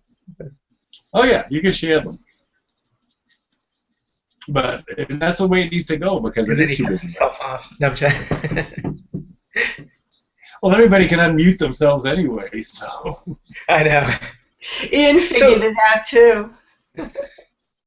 So I know that Doc Ivan left because he didn't want to like piss off Crystal and stuff like that. But do you think that it was exhausting for him too? I think like it maybe was mentally exhausting. He said it was because of Ryan. He said it was because Ryan was depressed and having a meltdown, and that Elisa wasn't paying attention to that. But I look at it differently. Mhm. I feel that we're not Ryan's mother or father, and we don't know what's going on. And he was in their home at the time that this so-called meltdown was happening. Ryan said it was because he was sad that he was at their house. So I don't know. I think Yeah. under it all, maybe it was just like you're saying, he was exhausted and just wanted to get out, and that was a good way for him to get out. Yeah. You know. When you say Ryan, is Ryan the third of the triplets here, or who's Ryan? No, I'm talking about Ryan. Lever. Ryan Lever? Yeah. Yeah. When You Ryan, said that, that's The what night he of his said. birthday show. oh, that's right. He was at his parents' home. God. Right. See, I look at it this way. If he's at his parents' home and they don't think he's going to kill himself, why are we supposed to think that he's going to kill himself? And why are we Kill now, himself. well, depressed, like really depressed? Because you don't really know. I mean, maybe he was depressed, maybe he wasn't depressed, maybe he was stoned, maybe he wasn't stoned, maybe he was sad, maybe he had too much coffee. Who knows? But, I think it was just an excuse because he just couldn't handle the whole thing. It is stressful. It's a lot of work to do the show. Well, and there was the whole Crystal thing, and he's been friends with Crystal for years. Oh, okay. And Elisa expected him to back up her opinion on Crystal, and Doc wasn't willing to do it, I think. And that's, it happens. Well, Yeah, She's throwing us all under the bus that way with things we haven't wanted to say, but it's like, okay, I'm online, guess I'm going to say it. I guess this could be. It's part of working quite for a show. challenging. I mean, it's going to be. I think it's quite challenging. Under a normal show scenario, everybody gets paychecks, and because they're getting a paycheck, they keep their mouth shut when they're talking about coworkers. I mean, they may not get along with other coworkers, but they play nice for the boss because they don't want to. But we're not in that kind of situation. So we basically have 10 free agents, and you can't ensure that all 10 of them are going to get along with all 10 of the other ones. Right. And so that makes it very difficult. So. But the thing is, though, the free agents who are still here aren't the ones who are looking for a paycheck, except for one. Well, because it's been the problem from the start. It was Strathmore. There's two of them looking for a paycheck. Gone, and now Ryan's not getting enough. He's got $1,000 from the show, but he's still not getting enough. Well, I look at it this way. When there's a guy in the street that says they need money for a hamburger or they need money for food, they're hungry, I don't give that person money. I get that person the hamburger. And I've done that many times. So I don't, I don't So if somebody asks for trampoline. No, but we know. Yeah, I wouldn't get I would make sure the child got the thing, not Yeah, I don't know. Or the Kermit puppet. Well, I guarantee there's still two in his house. Yeah. One of them is secretly placed. Oh, Jesus. Yeah. It's definitely. The whole thing is, why wasn't there a single toy for his daughter on his wish list? There wasn't one thing for her on his Amazon wish list. Good question. That's what first started to tip me off to the whole skin. I don't know. I don't even have clothes because I'm busy getting my kids everything. It's just the way I am. So I don't know. Yeah, I guess everybody's got their challenges and but yeah, I think that as I said earlier, if you're putting all your eggs in the basket of podcasting, boy, I mean, you might as well just go to the racetrack and give away your life savings. It's very very, very difficult. I mean, of all the, there must be like hundreds of thousands of traditional podcasts out there, and the ones that actually, that anybody has ever heard of is probably in the 10s, 20s. I know my son Alec listens to a lot of podcasts, mostly like sports related type of things, like UFC and different things like that. So they are popular. They are. But whether I don't picture this for Elisa forever. I picture this as a springboard for her to do something else. But I've never discussed it with her. I don't know what she's thinking. I just that's exactly the way I see it too. It's that basically she's proven herself that she can do, 3 different tasks. Right. Yeah, if she can handle that, she can definitely just be just a producer or just a home screener or just a celebrity. An actor, a writer, whatever she chooses, whatever avenue she chooses. And it might be something like this, but like a little more differently, But what better place to be able to practice than in front of a live audience? It's fantastic. How could you not love it? it does build networks. I mean, yeah, it also creates conflicts between people. But I'll bet you there's probably a lot of friendships that have been created through this venture. A lot of people have gotten to know each other.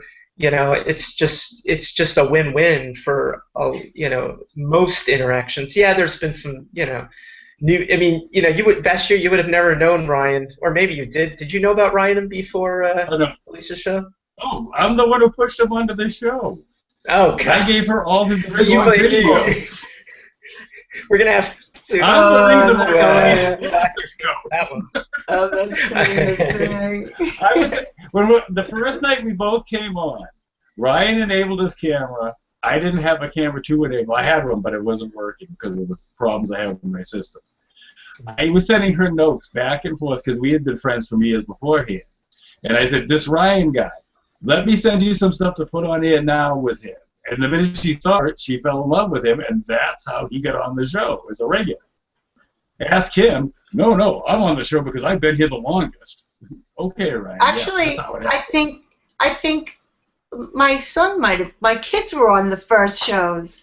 Mm-hmm. Were you on the shows first, Vashia? Were you there when I was we all came on? Like when Alec was on with Sydney and Ian? No. Those No, early I wasn't shows? there. I was there for the right after the first Benji her fight because that got thrown on dogs saying, "Oh my God, you can't believe this." Yeah, very few. So people. I went there and I saw it and I sent her an email saying, "Oh my God, this is awesome." And then Isn't as it soon funny? I as I remember you always. It's like I always remember you there. It's like my son remembering his sister. Like she she never never was- did exist in his Right. life. it's always been there, exactly. Right. Yeah, no. So I have nothing personal against Ryan. I mean, Ryan and I have no issues, but and I understand your grievances. But it's interesting though because in the first episode when Ryan came on, a lot of people were saying, "Oh God, this guy is podcast poison." That he had been on like other famous podcasts, and people were just like really kind of ticked off with him or something. So No I one's thought that ever was an liked him. interest. Yeah, I mean, yeah. So I mean, that was sort of my first introduction to him. I mean, and I see why Elisa took him under his wing because she felt sorry for him, and they have similar goals, which is to become famous with podcasting or famous internet famous. So and I appreciate that. Although it's I'm not sure if that was the best business move, but I mean, but Ryan is fine. I mean, as I said, I don't have any personal grievances, but I mean, also there is some benefit to having a co-host who's more docile, who just does what they're told. You don't want somebody to outshine you. You don't want to be somebody. You certainly don't want somebody more talented than you. That everybody's like, why are you even here? You should have your co-host on the show. That kind But of thing. they can really come from different places. I don't have anything against sure. Ryan either because I don't really know him. But I question how her show would have went if it was different. If she never had connected. I wonder if it would have been as much hate and all those things. Maybe. Well, Ryan certainly brought a group of haters with him, but I gotta believe there are more Howard Stern haters than Howard Stern Lover haters. Right. Lover haters. Lover haters. Yeah, that's a great Well, the truth is that hate is a form of love. People say that all the time. That it's yeah. So, anyways, it's not the opposite. Oh, love is not a Hate form and love of are hate. not opposites. Yeah, they're not. No, I'm just saying love and hate are not opposites at all. Yeah. You have an emotional bond with either, so they can't be on opposite ends. And usually the people that hurt you the most are the ones that you're closest to. Right, that's why it hurts you. Otherwise, you wouldn't care. Yeah, otherwise you'd be like, whatever. You have no idea. Right. You have no idea how many times Dr. Michael Lee has made me cry after a show. Actually, I was gonna joke. Oh yeah, remember Dog Shit last night made that comment and said, "Shut the fuck up, Mike." And I thought about it, because it kind of bothered me. But of course, dog shit is probably the first guy that's ever going to get banned from Spreecast because of his spamming. And then I came up with a good comeback today. I thought, you know what? After the show, I cried my heart out. After the show, I cried my heart out. And I must have gone through like 10 or 12 $20 bills just wiping all those tears away. But you're funny that you think about it afterwards. Yeah. Yeah, well, because I believe that haters have a tinge of truth in them. Like they can show us some of our weaknesses where we can improve. Like for example, when I start going off on tangents about scientific conferences, it's probably not appropriate for a Permanent Friends audience. There's certain people that are going to follow that. Yeah. So I appreciate. They're often looking for holes. I mean, they're going to go through your police record. They're going to go through your. But they're looking for holes. Ticket. Well, they're actually not that bad. I love the chatters, but I also don't read that fast, so they're probably saying really bad things that I'm not catching. So no, you never catch any shit. I watch all the time. I do. Yeah, especially if they've ever seen this about his ice cream buggy. I love Boogie Fart, but see, I love him. And maybe because they're nice to Ian, it makes me love them. So, I don't know. But also, that's an interesting. But see, I'll also put anything in the room. I'll type anything, even if it's mean to Vashir, if it's mean to you. If I think it's funny, I have this uncontrolled urge to put that on paper and to get it out there, even if it's the worst. But like, if you knew me, you knew that I would be like, look what I said, as opposed to really hating you or whatever. You're making a joke. But I also can't control myself. Like, I have to say it. Well, that's all right. It's still a joke, though. Yeah. Well, what I found was that I started making, I try to be so much on my best behavior, especially with Elisa, trying to be complimentary. And then, if I'm playing with the chat, I just start saying things that might be offensive to her, and it bothers me because, I try to be nice to her and be supportive. So I say things that she might take wrong, but I'm hoping that she understands that, it's something that she would laugh at too. But I don't know, maybe she wouldn't laugh. She started putting some of my comments on there tonight, and it's because I started, making silly comments like, are you going to become a nun? Because she was talking about how she didn't want to have sex again. That's not bad, Michael. I know. I mean, you used the C word. The C word's bad. Well, but to me, when you use the C word, you're just being mean. It doesn't even have like a value to it. I mean, you're just being mean. It's like punching somebody or something. What I'm saying? It's not making a specific statement about that person. Maybe it is. I don't know. Maybe it's the new word for bitch or something. I don't know. For years, I would never use that word. I used to think it was the most vile, disgusting. Yeah. It never would ever escape my mouth. But then I made friends with a lot of people from the UK. That'll do it. How you doing, Paul? Yeah, they taught me a new respect for that word. Yeah, and I was like, well, it sounds really disgusting, but I like how it sounds because it cuts right to the chase. So it became my word. My lunch tasted like, exactly. Yeah, I understand. Words are, it's only as bad as what you think. I mean. Well, I'm not thinking of it as the way the word was when we were young, because when you're younger than me, but when I was young, that was like, no one said that word. Bitch was the word. F-U-C-K. Yeah, bitch was the big word. That was the big word. You never use the other one. But you realize those kinds of words, I know somebody that used that term at work and got fired. I mean, yes, you can't. You're not supposed to use it out of this venue. Well, see, that's the thing, though, is if you keep talking, this way, and you're talking and sending out chats, before you know it, it's gonna slip. When you're in a more formal environment, and with my kids, I know that they know not to do that, and they can say what they want around the house. I've always been open like that. I said, I don't care what you say, as long as you're not saying it mean, like you. You know, as long as you know not to say it in school, you can't be disrespectful like that, and you come home with good grades, it's all okay. You know, so That's true. That's true. Although my children learned some of these bad words way too young, and so when my son gets frustrated, he's like "fucking shit," and he's only 8 years old. I'm like, come on. Well, you could always say, "Well, he learns it when I drive." You know, like that's the only time you would do it. Well, it's interesting how he learns the different words. So the word shit he learned from a guy at school, and then the word fuck he actually learned by just sounding out different words until something got a rise out of me. So he's very clever that way. Smart kid. Yep. Yeah. He is a sharp kid.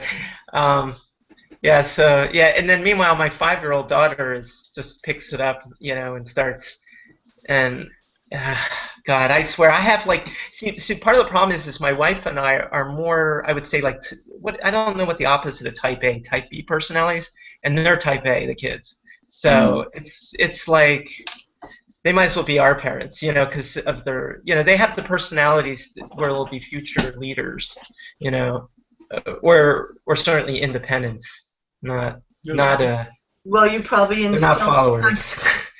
Well, that's good. That meant you allowed them to be themselves. Yeah, it's true. Although I don't think no matter how much I yell, I can't beat the submission out of my kids. I mean, the only way that they do what they're supposed to do is when they realize that it's the right thing to do, not because I yell at them. They just don't. I always bargain. It's just I don't know if that's you the right bargain. way to do it. I always did. Hey, it doesn't I said, matter. No, it's fine. right. Hi, Mark. I used to say, if you do this, we'll make a deal. We'll do that. You know. But see, my kids are disabled, so maybe they felt a need to do what I want because I was protecting them somehow. Like maybe somehow subconsciously they knew that. I don't know, but they were really always good. Only since they turned about 18, but I was a little worried. Yeah. You know, they started going out on their own. Rebellion now. I'm wondering what it's going to be like when they're older. I can't imagine. They're just going to hold me at gunpoint, give them my checking. Emotional. I think they just test the waters. Wait, hang on. I have to put the air on. I'm absolutely sweating. Kids are sweating. Hang on. Sorry. Yay, we can watch her walk away.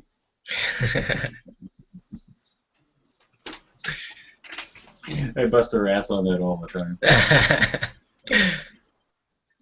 But you're right, though. We've all made really good friends out of the show. And that's fine with me. I don't need anything more out of it than that. Yeah, it's true.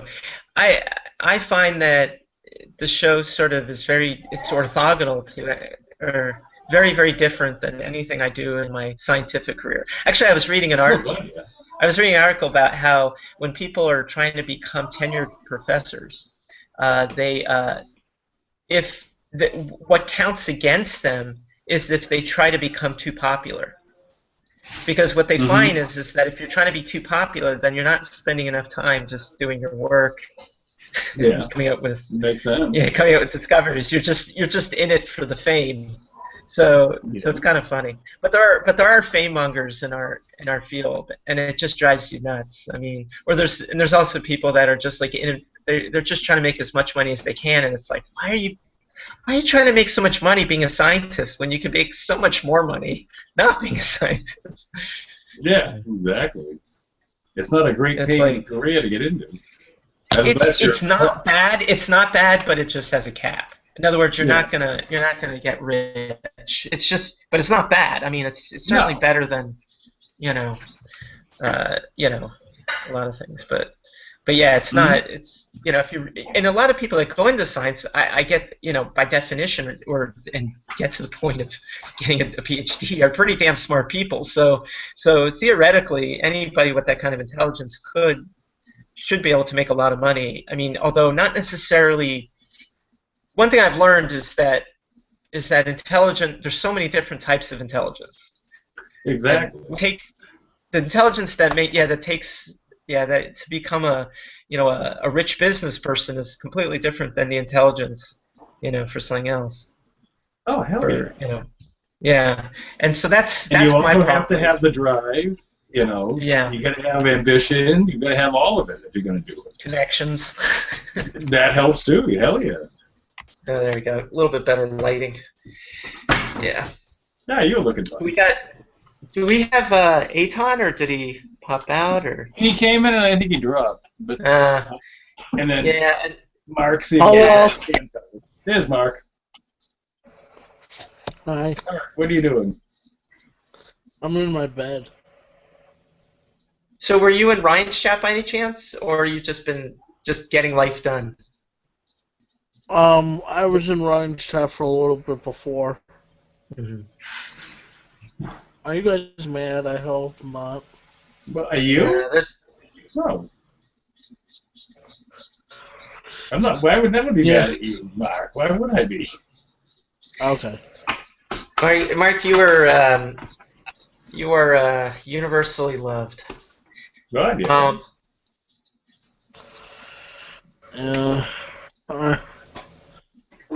Although it would be kind of fun though to watch Mark go and get into an argument with somebody. I mean, it's like, I mean, it would be like you trying to get into an argument. Oh, you did? Joey Boot. Oh, really? I forgot about that. Huh. You know what? I might have missed that. Watching you get into a fight, Michael, could be fun. Well, I'll have to wait till the kids get to bed. So. And also, I'm not a very good fighter. I'm more one of these people that just like shows my throat and says, "Okay, you win. Okay, let's move on." As they say, I'm more a lover than a fighter. Yeah, I'm kind of like that too. I'm just not. Yeah, it's like that. Who was saying I'm non-confrontational? Was that Robin? Probably all of us. No, there was that woman that was on Alicia's show, and then Lisa started bashing her, and she's like, "Why are you Crystal. doing that?" Oh no, I know who it is. The woman that was conspiring. Oh, Lori, Benji. Oh, girl. Yeah, we haven't seen much of her. Oh, I yell at my dog. I'll be right back. I always feel guilty after I fight. Always, because I feel like, oh, I find out something sad about the person, or where they did this because of that. Can you hear me? I mean, I guess the only person I'm really good at fighting with is my wife. It's hard for me to fight with anybody else. Yeah, I just don't have. You really have to know somebody to know to feel, that offended, or that upset, or if you feel like you're in a power struggle. I think the key with my wife is it's the power struggle. It's like who's going to take care of you. Oh, by the way, I think once you have the I have to tell you guys. Yeah. What's that? What's it? Okay, no, it's Crystal. Yeah. A little bit. Well, I know. She kind of. She kind of showed her lack of better word on top yesterday.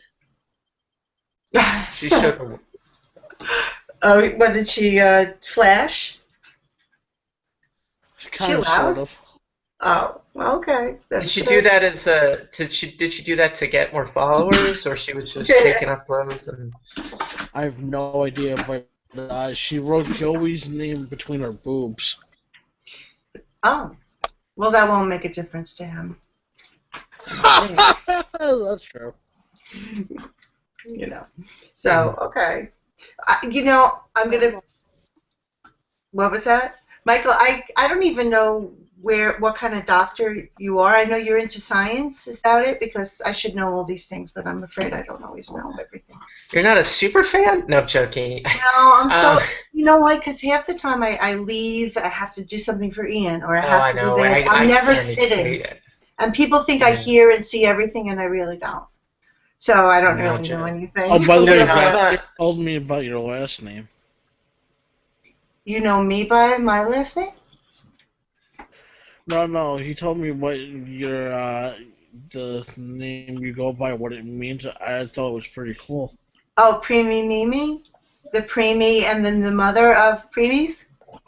Mm-hmm. Yeah, no. I had no. I knew it was French, but I didn't know what it meant. No, it's not French. It's French. It's like, excuse my French. Hello, I am Preemie Mimi. Oh no, because I thought I Vash, think we Vash, went I out of thought you told me business. it was French. Dashia, did you say it was French? Did I? I might have. Did you think it was French? Hey, okay. Yes, I am Well, laughing. I know some, by the way, I know something in another language. Oh, what do you know? I'm scared to ask. Well, hence I said it to your son on the show tonight. You did? Um, I in said, Spanish. La yeah, Luis Cumpleaños. Castellanos. Yeah, Luis Ian speaks Italian. He took Italian. I figured he could always know Spanish if he knew Italian. Of course, I was wrong. I found out later, but it was already too late because he had a couple years of Italian. There's only 3 things I know in Italian: fangul, Okay. La fagul. pasta. What is it? Pasta? No, pasta. B-A-S-T-A means enough. Okay. So pasta. And Antipasto. Mamagot? What? Mamagot? Food. Okay. Well, there's one thing everyone knows in French. French. Pepe Le Pew. No. Or how about Verjaca? Verjaca. Verjaca. Verjaca. Verjaca. Dormez-vous.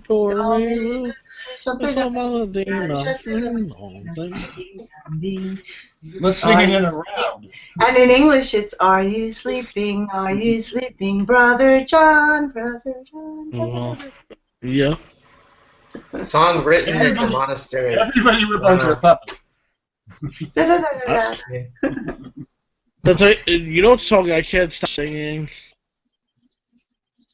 I can't stop singing. Fuck you up. I can't stop Oh, singing what's it Harry called? Nilsson. Oh. I can't What stop song singing is Harry Nilsson's Coconut. The Lime and the Coconut song? Oh, Yeah. Put the put lime in the the lime coconut, in the coconut, in makes me. it all Put the lime. When Sydney got play that part in Palindromes, she sang, I've got a lovely bunch of coconuts. And she was 6 and she thought she was singing about her boobs. And she thought it was so funny that she was singing about her boobs. She was hysterical giggling and they thought she had lots of personality. They gave her the part. There you go. She didn't know that it wasn't that. If you get 8 years old with a lovely set of coconuts, you sing about it, you know? Yeah. Did you know that Ian was in a lot of Nickelodeon things when he was little? He did a Really? yeah, he did Blue's Clues commercials and what else did he do? He did so many things. Oh, I think I remember that now. You might. He was a little kid. Because those were my kids' show. Yeah, and then he did Little Bird with Whoopi Goldberg. He was in that. He played Ian, the kid in the wheelchair. I'm here. And then he did Black History Month. When's this documentary coming out? I don't know. I keep looking every day and I don't see it. I better not be in it. I'm dying. So what's going on with Ian had I'm here. like a potential some intern opportunities? I don't think he got the internship, which is better probably because he would have had to rent an apartment, or what I was thinking he would go to NYU and rent a dorm for the summer. Yeah. And then he would have to have someone help him get it because the only thing that Ian can't do, he can dress himself, shower himself. He has trouble getting his orthotics on and his shoes, so he would need someone to help him. So it would have been actually very difficult for him to do that. So rushed. And God knows what they would have done with him on this. I have Oh, orthotics. he wouldn't care. He wouldn't care. Yeah. He knows the Stern Show. He used to listen to the Stern Show when he was a little fetus inside my stomach. So he knows.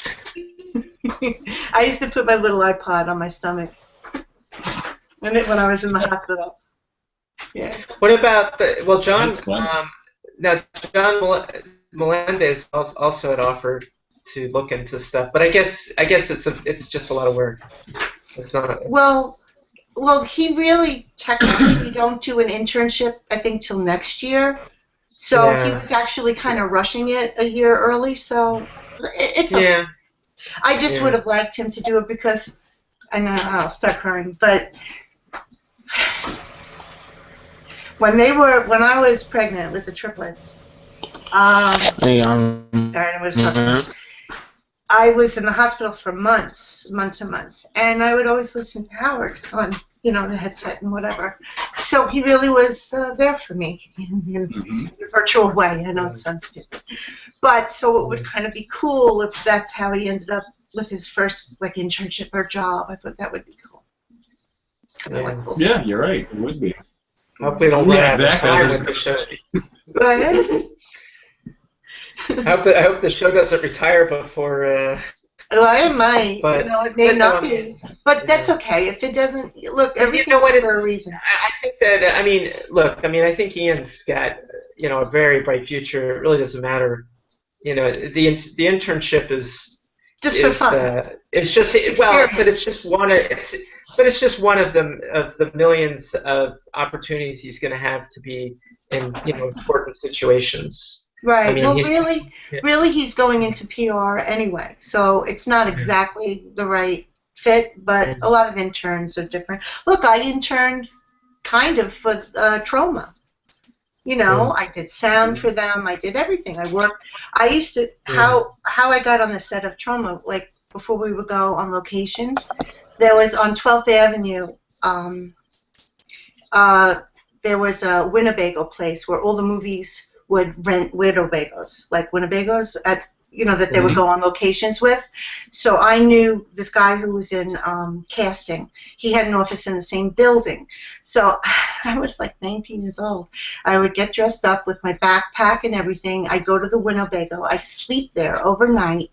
The guy that was the security guard would wake me up at 6 in the morning. This is what, imagine I did this. He would knock on my Winnebago door. I was asleep, oh my God.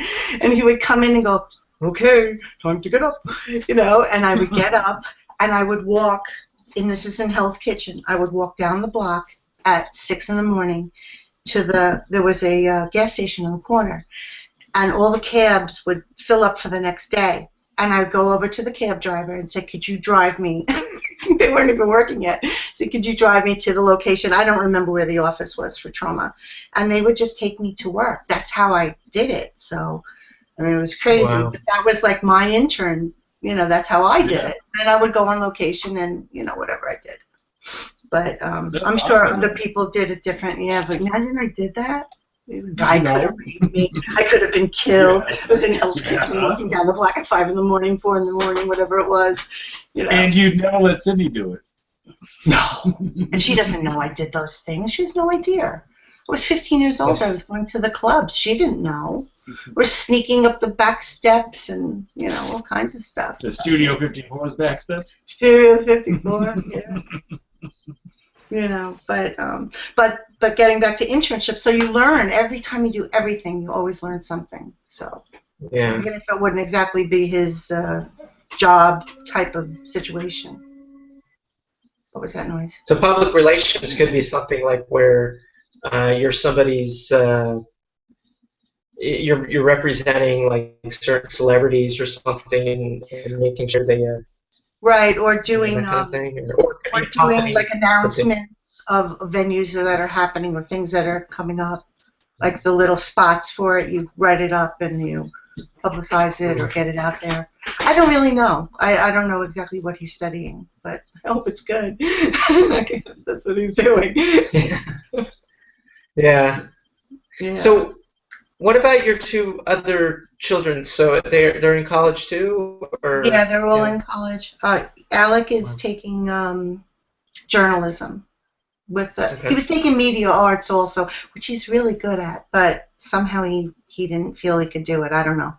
I didn't want to, make him do one thing or another. So he does journalism because I figure if you're disabled, you can always write if you're good at it, and you can always be home and do a job, or if you couldn't get to an office, and there's always the internet. So, and they're creative, so it was good. And Sydney, She does acting. You know, she always did drama since she was a little girl. And I told her, you don't know if you could make money in it. You have to do something else. So she took psychology like every actress does. They all take psychology or psychiatry or something. So she's double majoring at Hofstra. So she's a really smart kid. Yeah, Yes, they're all smart. They're smart. And she's a cute girl, and she's very talented and bubbly, and Yeah. she has everything she needs to get into acting. So you should. Yeah, she's good. She socially, I'm not sure. Like she might have a little difficulty because she's not like Rhonda. Wait, let me think of the right person to compare her to. She's a little literal. You know, she doesn't always like Ian always gets the joke. Alec always gets the joke. Sydney sometimes doesn't Like get the joke. Asperger's kind of. I used to think she had, but yet she's social. But there's maybe that little part of her that doesn't always, she'll take it literally. And I'm like, Sydney, loosen up, loosen up. Okay, Mom. You know, she has to think about it. And then now I see she laughs at herself a little bit. So that's good. You have to laugh at yourself. That's good. Yeah. Now, what's her disability? Was it just the scoliosis? Yeah, that happened later. Yeah, she had. Well, she also is considered CP, but she walks, and you would never know. It was just a weakness in a leg. But she was it's a 1 pound. Yeah, you wouldn't know. It was 1.5 pounds. She was 1.5 pounds. So she was really little. Was Alec the biggest? What was that? Wait. Well, was Alec the biggest of the three? Yeah, by a couple ounces. Yeah. But look at how it turned out. Alec's the biggest of the three at the end, too. Yeah. That's what I was wondering. Well, the tallest. He's the tallest. He has a swimmer's body. Yeah, well, they all do. They're all fit. Yeah, no, but Ian has a little bulking. He's bigger. Well, he works out all the time. Yeah, but I think also genetically he was a little bigger. Oh, was he? Yeah. He had that, yeah. And Cindy, I guess, is more like me, but not quite as flexible because of her rods. She has fusion and rods in her back. Yeah. So, you know. And But she has you'd never know scars. it looking at her. No. Yeah, but if you look at her walking stuff, she looks perfectly normal. Yeah, she's And when she perfectly walked normal. across the room. She just has a very thin scar on the back, but she has other skin scars. She had, pneumothoraxes, and all the kids had something. Ian had a Broviac. Yeah, they've all had things because they were, very medically fragile kids. No, yeah, absolutely. So Now, was that a normal conception, or did you have to go to meet Yeah, it runs in the family. Aren't I lucky? Well, not triplets, twins. twins? How long did you spend you were in bedridden? the hospital too, most of it because you were like sick to your stomach all the time, or were they also keeping an eye? Yeah, when you were pregnant.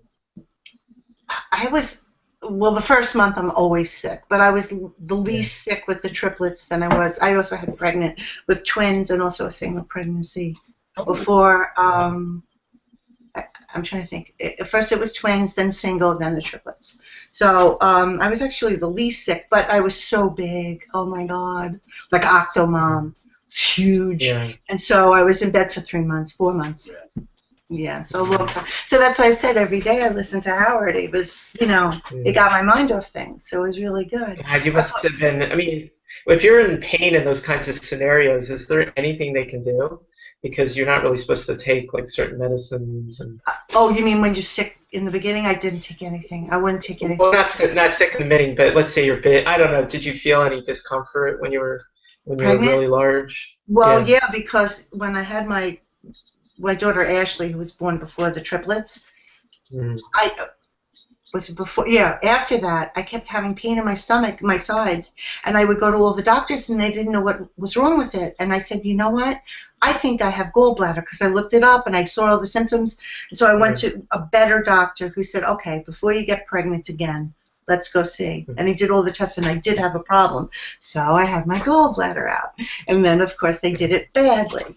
They didn't do it laparoscopically. They had to cut. They made a mistake. Yeah. So I have all scars. So then now I'm pregnant with the triplets. So now it's like killing me. Forget it. You have no idea. Scars. Exploding scars and oh, it was a mess. Such a mess. Oh my God. So it took a long time to really get myself back, because even every pregnancy I was in bed.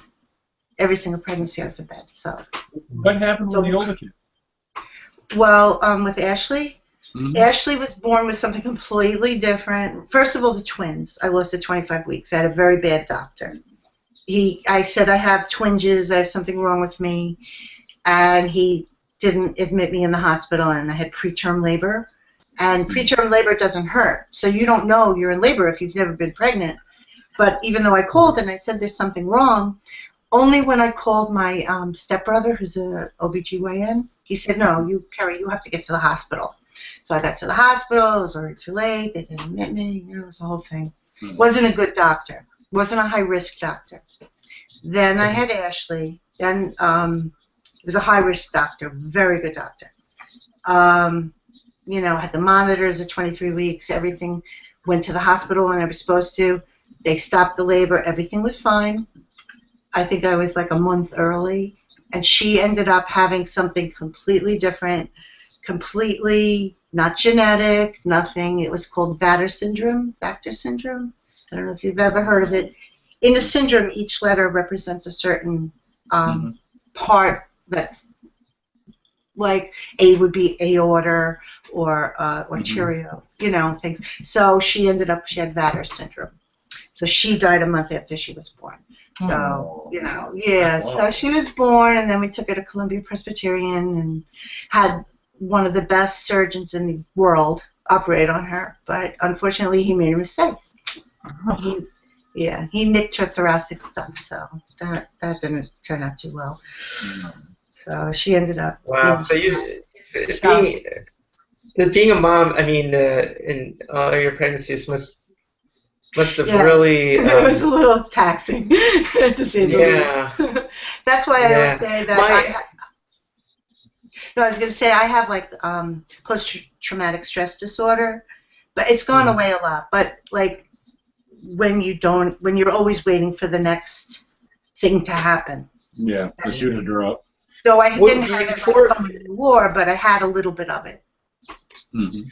Before you faced all these difficulties, I mean, were you a different person, you think? I mean, were you just, you know, like you weren't as insecure or anything like that, you know?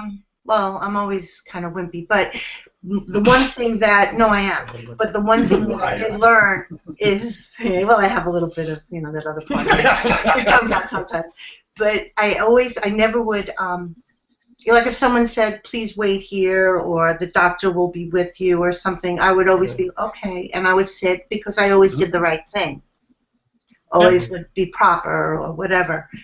And when I was pregnant with the twins, and the nurse at Winthrop Hospital, I'd like to see that, left me sitting because she didn't want to give me the private room because she was saving it for someone to have a baby, and I was sitting in the hallway in preterm labor. I don't know if you could say stick up for myself, or I wasn't strong enough. I do the same thing. If I'm told to wait, I sit and wait. I sit and wait. But I've changed because, and when sometimes you'll see there'll be a part of me like as if someone took a fire and lit my ass and I'm ready to kill. And that's because I learned that I had to immediately stick up, especially when it comes to health, because I'm always right. I know when someone has something. I know when something's going to happen. And I have that feeling. So if I don't go with it, then I'm being an idiot. I have to really push it. And I've learned to be much more in their face because I don't care. They're not my friends. Yeah, exactly. And they're not, and a doctor or a nurse or whoever they are, they're nothing special. They're just a person doing a job, and I, you know. Did these difficulties that you've had, did it shake your faith and stuff like that? I mean, where you're like, wait a second. You mean that? Yeah, stuff like that. Yeah, because. Well, I always figured that. Not that things happen for a reason, because I think that's bullshit. But I always believe that that things would happen, you know, for in paperwork and in a sequence. What do you get us the trophy for? Yeah. This is, you know what I find is interesting is that you lost 3 children, but then you got triplets. I always feel I made a because I'm a very well. I have this thing though that I believe that like before my wife ever got pregnant, and we actually had a lot of difficulties getting pregnant. We actually had 2 miscarriages, and actually there was the third one where so. How do I have to try to explain this. So I do something. I don't know if you've ever heard me on the show early on, but I do this thing called out-of-body experiences. Did you hear any of that stuff? Like I was sort of like psychic and stuff like that. Well, anyways, so what would happen is when my wife would get pregnant, or we would do a procedure, I would suddenly get a visitation from a child. And I would think, okay, well, this person might come with us. And there was even one time where I was holding a child in my arms, and he was like, I'm not going to make it. And my wife didn't even test positive on the pregnancy test. It was that short. Yeah. And wow. I understand what you're saying. I'll explain to you. My wife had miscarriages, two miscarriages, and in both cases, they were girls. And it's funny because they did a test on the second one, to see what sex it was, the child, and sure enough, it was a girl. So, so I feel like that if there's certain souls that want to be with you, for them to be your mommy, they're gonna kind of come back in, again when the next vessel is available.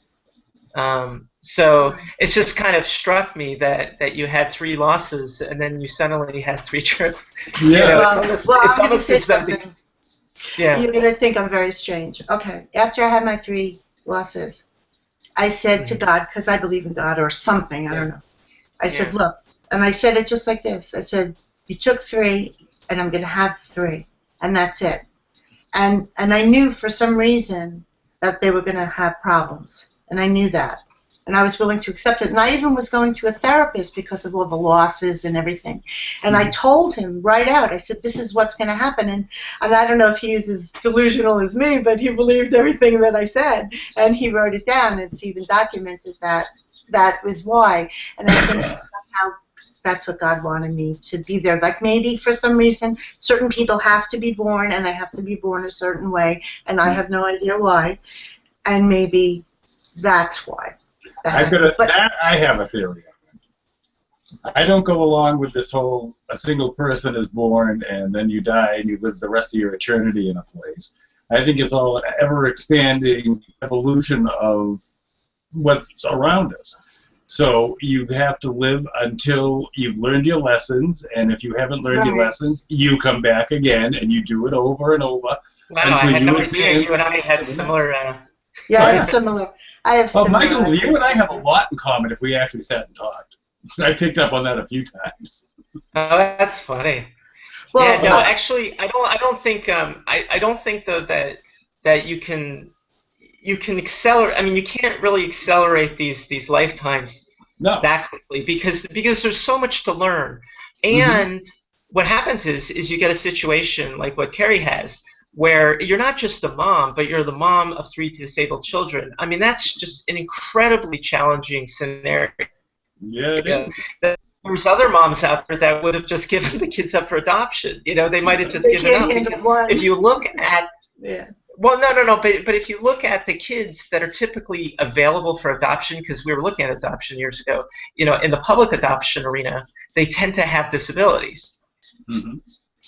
Of one way or another. So these are cases where not either. I mean, it could be that their parents were drug addicts or whatever, but neither did any of the people that just wanted to adopt even pick them. So they ended up having to go into the public system, where basically they're giving away the child, just begging people to take care of this child. So I think it definitely takes a special person, somebody that's, and I think my kids are sort of that example, because I was thinking about it the other night. I was thinking, why do I have a son that has autism? It's like, why couldn't I have just had a son that was basically just like me? I mean, why did I have to have it so much harder than my parents had it? And of course, my parents have their own issues now with my brother, but at least in childhood, every family has somebody. It seems. Yeah, I know. Every family has somebody. Yeah, that's true. That's true. But I realize now that that I'm that I was selected because I'm up for the task, and also I really believe this, that that when you do have more struggles, you appreciate your responsibilities more. Like if things are just going smoothly and everything's just, you might think, oh, well, whoop-de-doo, you know. But you realize just how important you are, you know, being a parent. And did you ever notice that you can kind of handle the disability more than you can handle how the systems are in place for the people with the disabilities, like the bullshit surrounding the disability, not the kid and not the disability, like the school, no, or I know this, exactly or what the you're saying. bus. Or Well, so here's what the, drives me nuts. So first thing is this year we've had excellent special educators and people accommodating him. But there's one thing that drives me nuts, which is that he's way excelled in math, and they don't have any enrichment for that. And what that says is that there's just certain systems that just don't look at the individual and say, you know, how can we give them the most, you know, the most beneficial experience? They're kind of like they're one size fits all, you know. Where do you live, Lee? I live in Maryland, which is not a bad. Yeah. And we're actually moving soon. I'm going to be moving to like northeast Maryland. Which will be closer to New York. You have to go to the place where they have the best things for the kids. Like I stayed in my neighborhood because they did everything for the kids. They had all services. You can even be in the best neighborhood, but they don't have the best services, which I don't understand. But. Well, you know what's amusing is like private schools are almost. I mean, unless they're special private schools, they're not. A regular private school is the least equipped for special needs because they have the least number of resources, you know. Whereas a public school system sometimes, if it's, you know, can actually have, you know, they have more money available because also I think the government will help match dollar for dollar. I think a certain amount. You know, they get certain. So we definitely have our work cut out with my son. I mean, as he, you know, every year that progresses, it's a different challenge. It's, you know, one thing disappears, but then a new challenge appears. And he's got like a full-time aide in his classroom. Cool. Good, like a one-on-one. Well, my kids were one-on-one, but they were just mommies who were called aides in the school. But that's okay. That's all they needed, really. That's pretty much. I don't think you need I don't even think you need a college degree in order to be that. But yeah, I mean, their job is to make sure the teacher isn't overwhelmed by the situation. Right. Actually, my son is actually in class this year with a girl that has very severe, you know, CP, I believe, and she actually just stays at home because it's just too much to bring her in. But she'll Skype into the classroom and she'll participate in group activities. With the kids, so I think years ago they didn't even bother, you know, with trying to bring kids into, you know, a regular environment. They just kind of push them aside. My dogs. I have to count my dogs, see if I let them all in. You missing one? I don't know. Oh no, they're all here sleeping. I'm hallucinating. I'm thinking I'm hearing dogs. She never stops worrying. I'm telling you. I know, it's like a thing. Well, it's like, you know, you have to count the dogs. So what's the plan? What's the plan? I mean, okay, so let me just tell you a little bit, but to answer your question earlier, because I don't want to. I'm a PhD chemist, and I do computational chemistry. So I'm just it's mostly math, computers. You're theoretical. Yeah, I'm theoretical. I don't get my hands wet. So you're theoretical, but you're good in math and you have a sense of humor?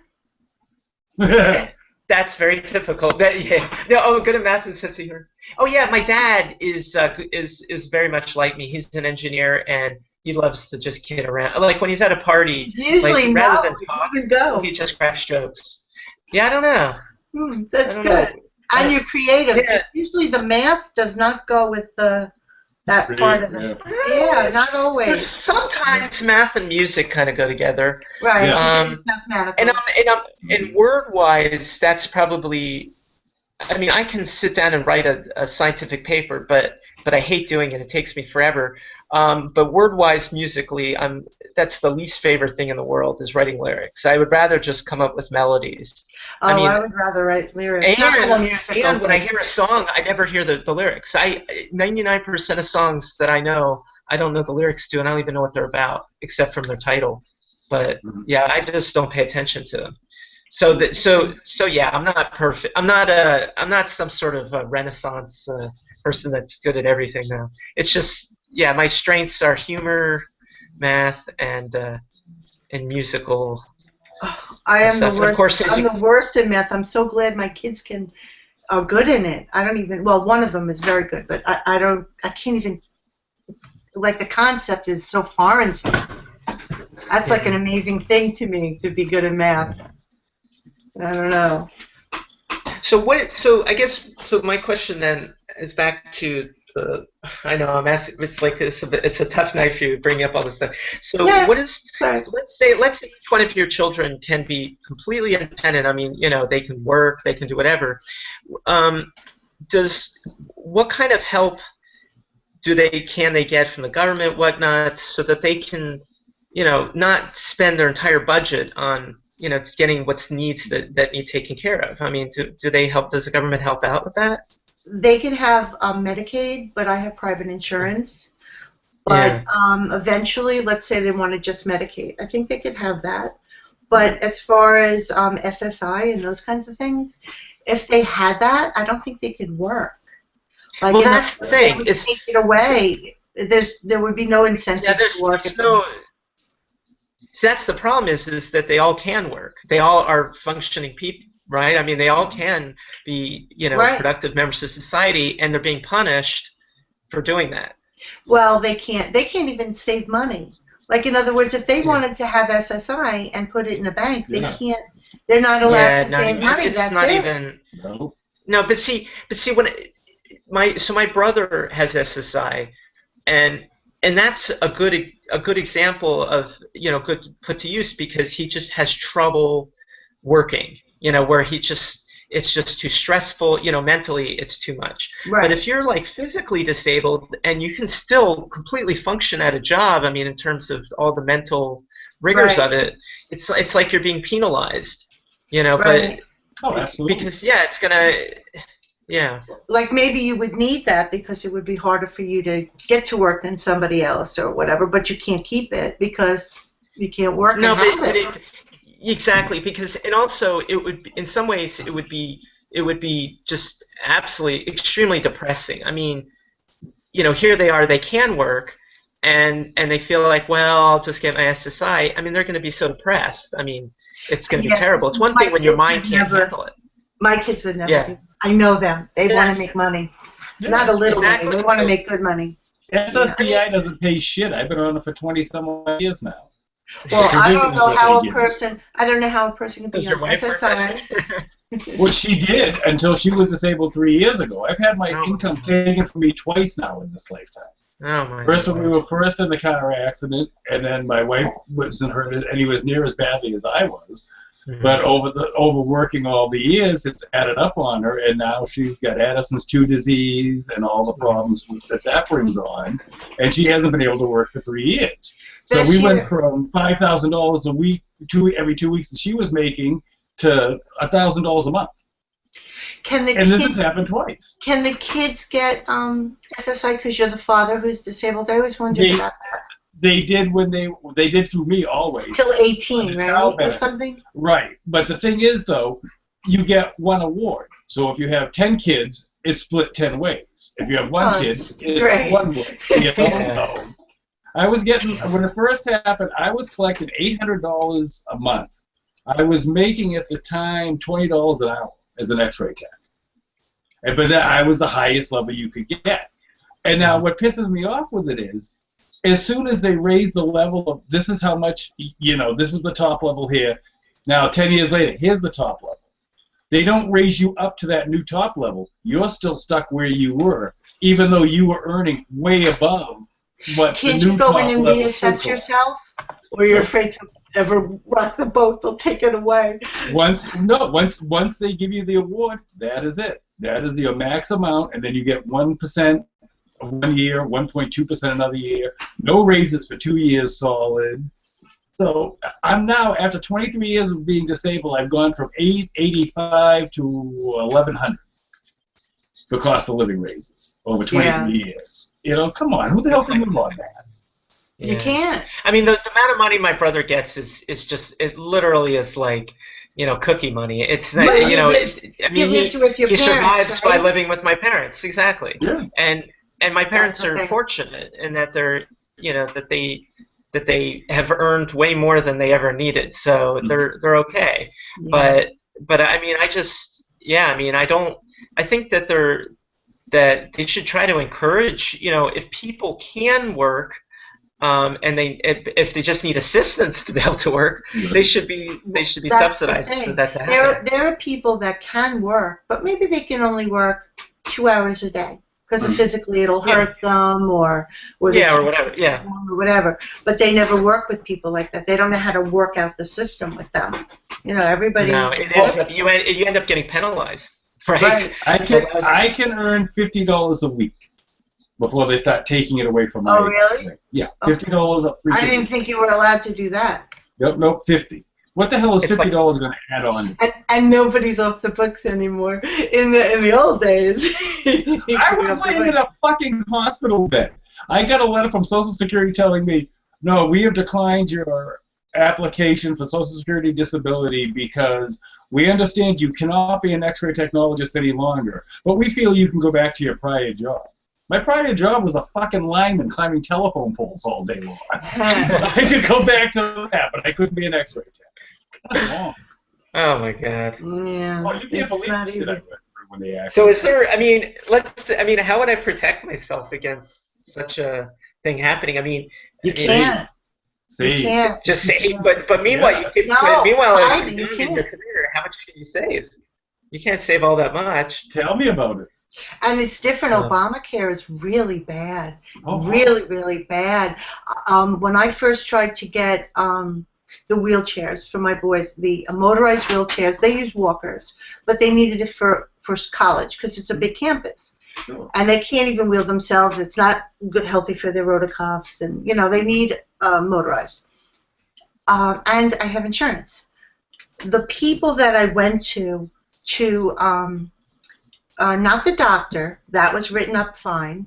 The vendor would not write up anything to order specific, I wanted a certain motorized chair. They said you can only get this one. I said, well, why can I only have that? One was a Jazzy, which is like the worst thing in the whole entire world. It always, I know tons of people in wheelchairs, they just like, forget it, they're the worst. So you can only get this one or this one that looks like a Mack truck.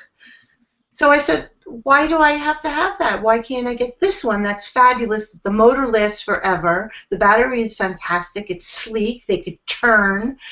And, oh, no, because of Obamacare. And I said, I don't have Obamacare. They said, oh, I no, think you should switched start all a- the numbers. You know, they should start a hashtag campaign on Twitter. Call it Obama Chair. I did. I did. I made a picture of Alec in a lawn chair with wheels in a lawn chair, and I said, "This is an Obama chair."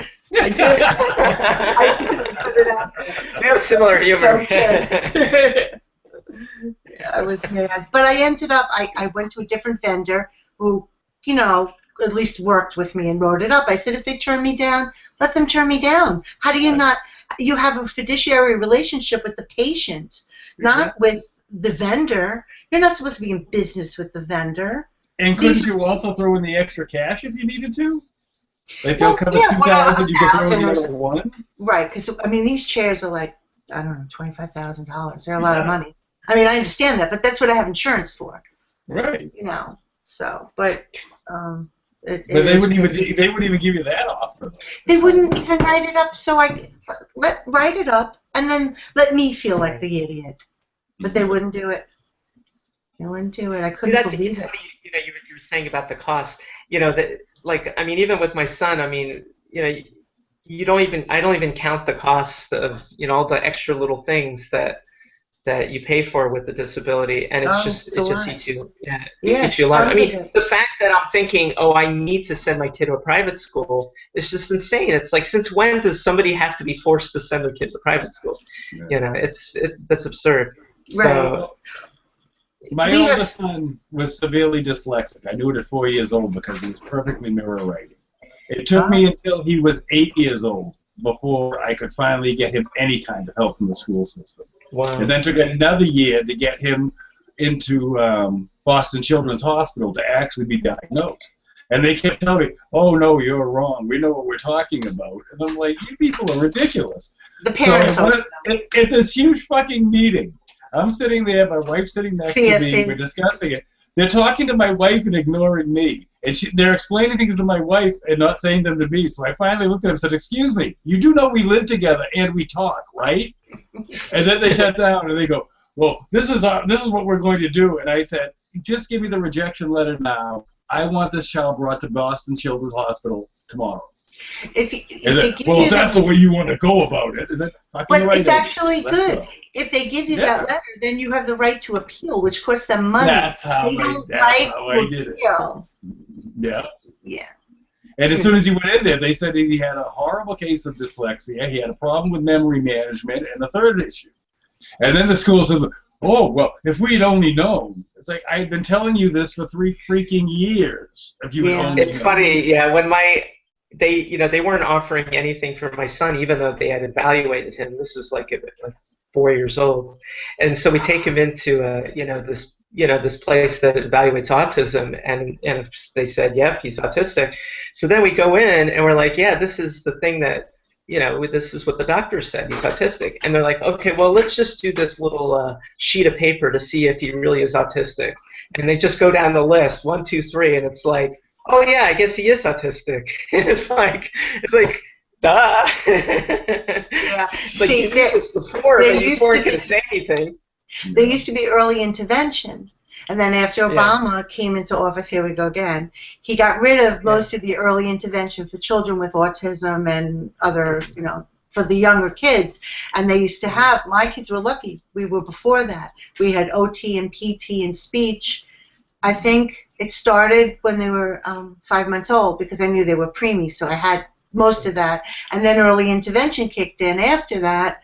And then I found out more and more kids, no, they didn't get anything. And that's the early years are the most important thing. I can't even imagine that you would have to fight for it. It gets me crazy. Actually, my son did get a lot of the early intervention stuff. So I was kind of God. surprised to hear that. I know that some stuff gets cut too, just because the state, whatever, cuts these programs because of the budget. That's like the first thing to go. Right. Well, Just the I was kids. also lucky enough to be on a thing called Care at Home, and that was for people that earned a little bit more money, so they weren't eligible for Medicaid, but they weren't rich, so they were somewhere like middle class, so they would get this early intervention, so we were able to get some extra medical things, But then they edged out of it. They kind of kicked us out a couple of years ago. So I don't know. I think they did away with it. Wow. Yeah, I know it's very difficult. My daughter worked at, there's a camp that the kids go to that have all different kind of kids with disabilities, and my daughter works a lot with autistic kids. She does it. In fact, she was going to work at a camp this year, just a regular camp, and she was going to be a shadow for a kid, but she ended up being an OL instead. But, Yeah, my son is very intriguing because he's in a normal classroom setting. I mean, he does have but it's like for some reason he's just very different. I mean, I guess they are classic symptoms of autism, but it's almost like every autistic kid has very different issues. I mean, there's certain things that are very common, like we were talking about the social stuff. right. But so it's definitely, I almost feel like he doesn't really have a disability, in the sense that it's like you need different people with different specializations in society. Yes. And so it's almost like you need the way They just think a little the differently. That's all. yeah, the analogy I have is that, in the olden days, certain people just worked with their hands. They never talked much. They didn't need to. They were just the artisans, the woodworkers, and the engineers. I mean, and that's just what. In other words, in the old days, my dad might have been diagnosed as autistic, but they didn't have that designation. And really, all he is just an engineer. I want to ask you a question, and this is just a theory. I always feel that I see that the people that have children with more severe autism now, because I think it has increased somehow, I don't know, but that the parents or the grandparents, there's always someone in the family that is maybe, I don't know, maybe, and not standoffish, but a little different, like almost like a very slight case of autism, but so slight that no one would know unless you knew what autism was. And then, one of my aunts is clearly autistic, and she's functional, but they didn't have that designation, and she never was diagnosed with it. So, but it's as clear as day. I mean, she's an engineer. She has social cues are just completely. But it was confused though, because she was the youngest in the family and her mother died kind of young, so people kind of associated it with the lost mother syndrome. But in reality, she has a lot of the same symptoms as my son has, and it just never was diagnosed. Right. Well, so genetics. It definitely runs in families. I think it does, and I think with the autistic people that I know, I always feel there's like a lot of innocence in them, like even though they're social, like childlike, but not baby. Open to a person, like open, like just an open heart or an open soul. Can you understand what I'm saying? Yeah. Like they will take everything in, and I like that quality. Do you see the symptom? This may be what the confusion is with I know this is great diagnosing people with Mark. He's a very open, loving person. Yeah. I wonder. But see, sometimes people confuse that and say, oh, the person is slow or whatever. But they're like talking completely normally. So and they have he's got some vocabulary, that Mark. Oh yeah. So it's not intelligence. It's not intelligence. It's that autistic sort of. So maybe it's an inability to see someone as evil, and that too. Yeah. Like they can't see that. I'm kind of like that. I don't believe in evil, actually. I just believe in mentally disabled people that really seriously. I'm not sure about the evil part. I know that no children are evil. Everyone is born wonderful. But I wonder about evil. I believe, once again, based on my spiritual experiences, I think that what happens is people let's keep it this way, humans have in us the ability to do some really nasty things. And it's likely that people that we might call evil are people whose brains have kind of gone a little bit haywire and are doing all the bad things that humans do without any of the compassion. So it's not so much that they're evil from a satanic point of view, like somehow they're being possessed by the devil, but rather their brain is only operating on animal, kill, and none of the other aspects that humans have evolved. Yeah, their wiring isn't right. Their wiring isn't right. I mean, look how many times the shootings are just people that suffer from schizophrenia. I mean, it's it's very, very high percentage of, at least in our country, where it's just they had something off. I mean, and that kind of worries me with my brother, because he has some of these issues, and but he's not a bad person. So it's my girlfriend's brother has schizophrenia. I guess as long as they stay on that medication and everything is fine, it's good, and never go off the medication. No matter how much they say they hate it, no matter how much they say they don't need it, just keep them level. Yeah, medication is really critical. But but yeah, it'll be interesting to find out genetically, like biologically, what's going on, and then I think we'll be able to deal with it better. How do you know it's not like a brain tumor or some other issue? Well, that's the thing is that it could easily be brain damage in a spot. Like I suffer from depression, so I feel like it could easily be that like the part that produces serotonin is basically just busted. Damaged. You know, yeah, it's damaged. And you wouldn't even, and it may not be even visible. You know, maybe an autopsy might find it, but you wouldn't even see it on a MRI or anything. I'm about to say an MRI wouldn't show it, or a PET scan. It might. I mean, it would be interesting to do a study. I'd look for a PET scan. Photon emission. I don't think my kids ever had a PET, but they did have CAT scans. Showed no damage. Yeah, no, CAT wouldn't. CAT's only physical. If you're doing PET, that's doing the mechanics of the brain. Yeah, no, it's doing the mechanics. It's doing the electrics. Oh, I mean, I don't remember. It shows the photon emission topography of the brain. So they'll leave the person awake and ask them questions. Name everything you can, every word you can with the letter I. This starts with the letter I. Now change to the letter S. I think I failed. I can't remember my next question if I don't blurt it out. We were talking about that yesterday, right, Vash? Oh, yeah. That we were saying? Well, the same way. Yeah, I have to say what I'm thinking right away, or 2 minutes later it's completely gone. Right. That's why I would never go on the show with Elisa. I would be like, you know. I don't know Michael, if I'm old or... Was your brother always like that? Or was this like a new Oh yeah, so that's very interesting.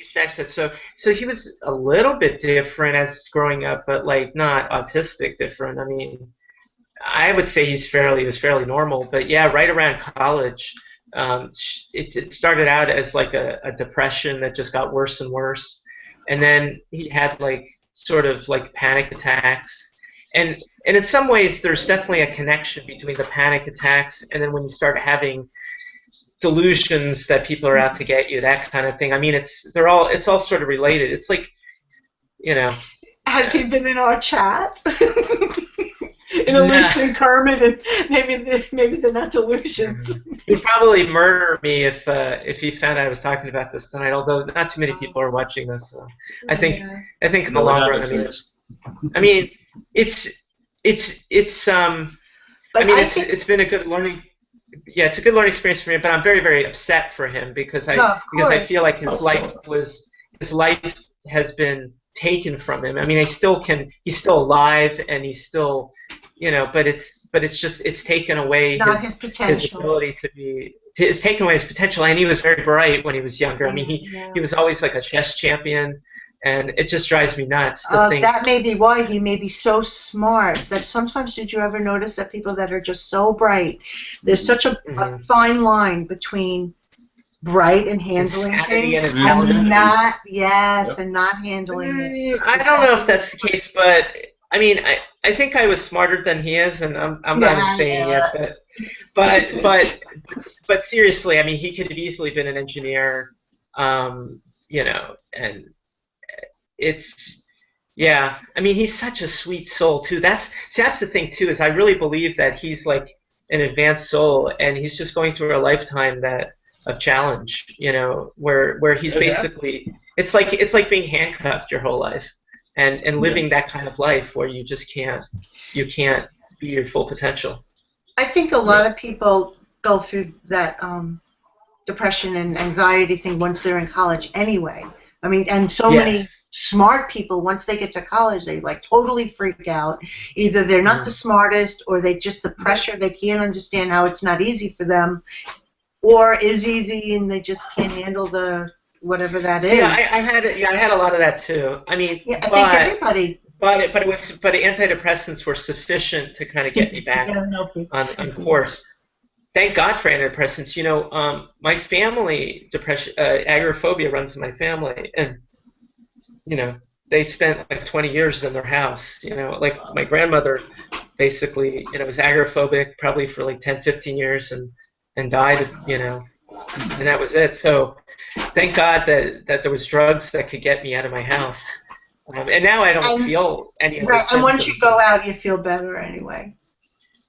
Well, you get out and you start to feel better. Well, no, I guess what I'm saying is when the medication worked long enough, I was able to build up my confidence again, and Yeah. now I don't care. And you know what really helps with depression is middle age, because and Mellows with anxiety too, because you just don't care anymore. You're just like, you know what? I'm just so thankful to be alive. I don't give a shit. You know, my mother was saying, how could you book all these people on the show? Are you nervous to book them? You know, like, because Lloyd is a big director, producer, you know, and this and that. And I said, no. I said, when I was young, I would never step over my position. I would never ask. I wouldn't feel it was proper to ask, that it wasn't professional to step over that line. I said, but now I'm old, and what do I have to lose? Just go, hi, how are you? You know, you want to be on the show? Because something Actually, getting old. Separation with 3 very famous people, and it drives me nuts because I just feel like I couldn't cross that line, you know. Yeah. I still you have that. could. Well, I still have that professional line that because I've been in films, I would never approach an actor. I would never, you know, I was sitting with Jack Palance and Martin Landau on one film I was working on, and I just sat in the corner and I wouldn't approach them. They came and sat with me because I had a miniskirt on, but yeah, in those days. But I would never, because I didn't feel it was a proper thing. I was an extra on it, you know, it wasn't for me to just step over the line. So I've always had that boundary. But now I don't care. I just do you think that you're also like a little bit like, you know, the whole celebrity concept is so silly. I mean, we all get caught up in it. But it's like, do you think you've reached that point where you're like, well, I've always had that point. I never thought anybody was anything. I've always, because I always worked with them. It never even entered anything. I went to parties with all these people, with Christopher Reeves and this. I don't say much. I'll tell you guys later off the show. But like, I always hung with them. I have one person that I totally adore. That's Howard. I'm sorry, guys. Howard Stern. I love him. And I met him when I was young, and I didn't know who he was. This was before I was into his show. But I just love him because I guess he was always there when I was sick and, you know, in bed and all those things. And he hasn't let me down like all those other fuckers out there. So, but so I just have like this love for him. But then the other people, I could care less. I could care less. I know that sounds terrible. Well, no, it doesn't, because they don't know you. Right. You know? I mean, I like them. I'm happy that they're creative. I love that part. I love to talk to everybody. But they're the same as me. They're no different. They're just in a different career, you know. Yeah. Well, see, being a celebrity means that you have to have people worship you if you want to make any money. It's like, right, you have to be worshipped by millions of people in order to make ends meet. And it's funny how some celebrities eschew it, and I'm thinking, what are you thinking? If you chose this career, which is basically everybody's paying you $1, and the only way that's going to happen is if everybody, you know, worships you and annoys you. So especially social media. Probably in the old days they could just keep their distance. Now it's like, you know, they have to engage their fans if they want to. No, I'm still starstruck by celebrity. But you know what's so funny is I haven't watched TV in like 20 years. So like somebody will come on like Alicia's show, and I'll be like, "Who the fuck is this person?" Yeah, I don't watch. You know. Yeah, me. I only listen. Well, I listen to Howard, but I also listen to some of those HBO things like. You don't watch Game of Thrones? Those shows? No. Oh, those I'll watch, but I won't watch like. You know, regular mainstream television. I did Breaking Bad last, and I'll do Breaking Bad. Yeah, and Walking Dead. That's two I've watched. I knew George Romero. From I met him at one of his premieres, Dawn of the Dead. I was at the premiere, and he was there. See, I liked meeting him because he was like all gory and cool, and he had this beard. And he was this little guy. I liked him. He was nice. I used to work for a magazine called Cinema World magazine, and I was a photographer, and I also worked for the Long Island International Film Festival. So I used to go to all the premieres of all the movies. So I would be like with just everybody, all sitting in the audience. So I guess I am a little starstruck. I enjoyed it. I did enjoy Do you that. think is there something about people that rise to celebrity that maybe you think is different than other people in Yeah. their charisma? Yes, they have total charisma. When you see someone beautiful on the screen, when you meet them, usually they're really gorgeous. I mean, they're even more beautiful than what you see them on the screen, I think. Do you think that's because they've been selected out by executives for their looks? No, I Or do you think they just have it. They just have it. There's something about them. You know, I was reading like about Howard Stern. You know, if you read it on Wikipedia and how these radio stations would kick him out, and I was thinking, it didn't really fucking matter where he worked. He was still going to make it because it was his charisma, not the stupid radio station that was going to make it. But I think they didn't respect him because maybe they didn't like how he looked, also, which sounds terrible. Well, that and he was doing something that he was one of the first people to transition from being a music DJ to being an all-talk DJ, and I think that probably just rubbed radio stations the wrong way. Cineo? Oh, you remember? You remember like this a few months ago? They brought Elisa on, and Howard brought Elisa on, and to talk. This is like the first time she was talking about her show, and Kermit starts growling in the background. Yeah. Yeah, that was so adorable. I did hear that. I laughed my ass off. And I was like, "Is Kermit not like Howard?" Oh, little tiny doggy is like. Arr.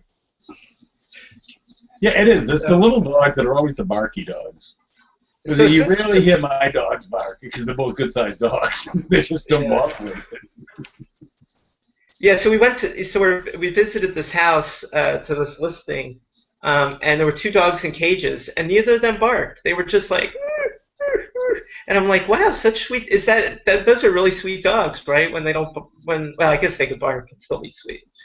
But I was shocked that the dogs were so docile. Mm-hmm. So since it's just the 2 of us, maybe we could talk about. So where did you get your concept of like reincarnation, stuff like that? Where did you pick that up or come up with that? Just reading stuff off the internet on different things. I've always been agnostic. I'm not. Why do you think that appealed to you? I mean, of all the different things, atheistic versus. But when I sat and actually read through the data on it that this person was putting out, which of course there is no data, it's all just musings off the top of their head, it actually kind of made sense to me. That you started out as a young soul. It was the whole young soul to old soul, where you said you think your brother's an old soul, and he said he hooked up. That's exactly where I tied into it. It's the thing that you've got to evolve through from level to level, and it might take 100,000 lives. It might take you 1 life to do it. It just depends where you're at that time, and if you don't learn the lesson, you keep relearning it. I'm not coming back. I don't give a shit. You would love.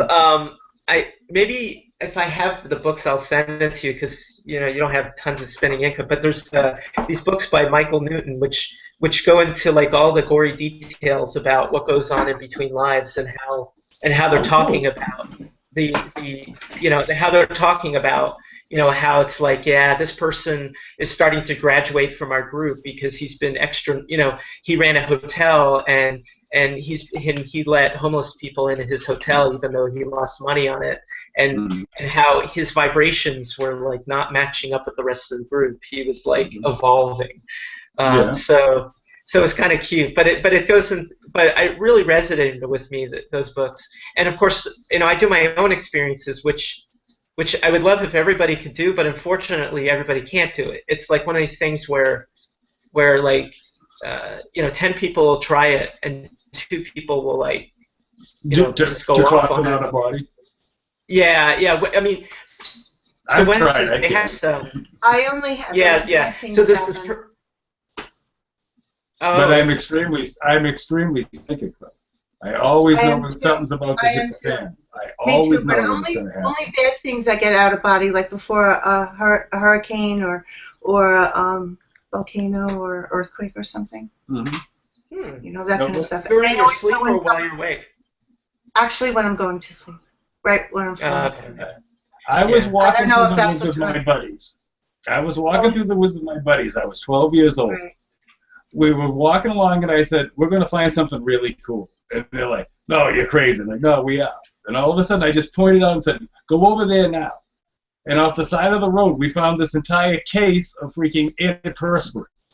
And everyone's just laughing. It's like the 9-year, 10-year, 11-year, 12-year-olds. That's pretty fucking cool at the time. We just found a huge case, and they were samples, so there was like 1,000 of them in the box. 2 days later, we're out again, walking in the same area. I said, "We're going to find a fucking dead cat in a box." 5 minutes later, there's a box ahead. I said, "Right there." There was a dead cat inside the box. Everybody then freaked out, saying, "You killed the cat and put it in the box before you came." I was just going to ask you, what have you been doing? That's what it was, though. I remember when my great uncle died. I looked up at the moon and I saw his face, and they said, "Oh, Uncle Henry's dead." The phone rang 2 seconds later. Same thing with a dog I had died when I was a kid. I was at my aunt's house and said, "Look, my dog's dead." Yeah, I get that. Before any of my children died or anybody, I always have like an angel over my head. But I don't know what I call it, an angel. I don't know what it is. It's white and it's just there. It's like a misty kind of thing. Mm-hmm. And I always say, you know, I know. Like I'll always tell someone, "Oh, someone's going to die," or "This is going to happen." And then before my kids died, I always knew that they were going to die. That's awful. Like, it's awful because I go, "Oh, great." I say, I saw an angel over my head, and they would say, "Oh, that's good luck." I go, I don't think so. That's not good luck. Yeah. You know, and they always would. It always was that. So luckily, I haven't seen one in a while. Don't have to worry about it. Yeah. See. Yeah. No, I had similar experiences when there were miscarriages. Although I was always caught. You know, I was always shocked because you never know completely. But well, you forget after you see it. My son was actually a twin, so theoretically we actually had 3 miscarriages. And so we knew that there was 2 heartbeats, but one of them was kind of weak. But when I would go out there, you know, exploring, I would see 2 kids, you know, 2 boys, kind of, you know, playing together, and I thought, "Oh, this is wonderful."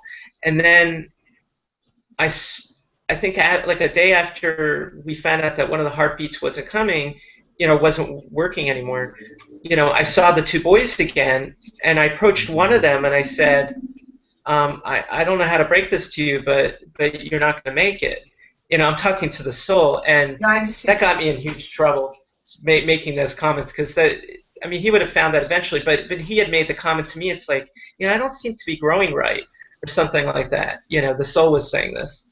So, so I ended up getting in big trouble because after that, then there was somebody protecting my son, and you know, basically like, don't you dare get near the one that's actually having a normal. Don't you dare scare the heck out of the soul that, you know, the boy that's was it another entity that was giving you the hard time? There was actually another. It's so interesting seeing my son. No. Yeah, it's so interesting seeing my son, because I see my son a lot in my experiences, and he'll be different ages, and each time I see the experience. Like sometimes I'll see him as a little boy, sometimes I'll see him as a teenager, sometimes I'll see him as an adult. And I think, and one thing I've learned also is that as our soul has these different lifetimes, the previous lifetimes actually act as our guardian angels or our guides in new lifetimes. And so what we interpret to be, you know, Jesus or whatever is really nothing more than our previous lifetimes helping us out and working with our, you know, with that community of lifetimes, which is our soul, and you know, giving us advice, you know, doing, you know, they can sort of work the controls at the other end. They start to develop the skills to be able to, you know, make certain things happen when they need to happen. But most importantly is that as we develop as a soul, we become more powerful in our ability to take control of our human body, because our human body normally is prone to being human, you know, and that's not sometimes it's a good thing and sometimes it's not a good thing. But as our soul gets better and better at the game, it's able to more quickly take control and make sure that that person doesn't make big mistakes. Make the same mistakes. Yeah, exactly. Exactly.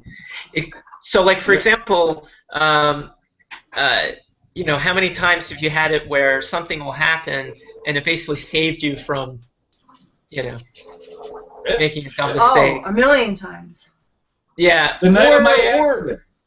Yeah, like or saved you from an accident. Just you it's like we almost got into an accident a few days ago, and I'm very thankful that we didn't. But it's like, but I even was warned a few seconds before that we were about to get into an accident. But you don't and know. So I was exactly kind of. But my wife was the one driving, and I didn't want to scare her. So I was like, okay, well, if we get into an accident, so be it. And thankfully, we didn't. So there's all sorts of games that are going on in the spirit world, you know. But it's not that we're supposed to, you know, live perfect lives. If anything, as we're all experiencing in this life, you know, I mean, there's going to be challenges, and probably it feels like it, but a lot of times, the more challenges we have, the more that's expected of us. Because we're at that level where we can face those challenges. I feel, you know, Carrie, in your case, I don't know how you survived all this. And maybe it's funny because you come across as somebody that says, oh, well, you know, people don't, you know, I'm sorry, I'm very shy or whatever, or I don't have much self-confidence. But meanwhile, you've like done above and beyond probably what most moms, you know, do in their lifetime. So it's different kind of confidence, though. It's a different kind of confidence. Yeah, I know I'm okay with the kids. I was always good with kids. I was better with them when they were babies than even now, but you know, but yeah, that part is fine. How did you deal with the physical? You know, you have 3 kids that need all of this care. Did you have help? I stayed home. I had help when they were little, but I didn't have help with the kids per se. I had help. I had a nanny when they were babies, and I had the person not take care of the kids. I had them take care of laundry, dinner. Oh, I see. Because I wanted your job to be was with the kids. I did not want my kids being raised by somebody else, so I wanted to take care of them. And then we had a really cute girl from Ethiopia. Her dad was killed there, and so because I guess people were killing Christians at the time. So she came over, and I knew her aunt, so she lived with us, and oh my God, she was terrible. But I loved her, but she was terrible.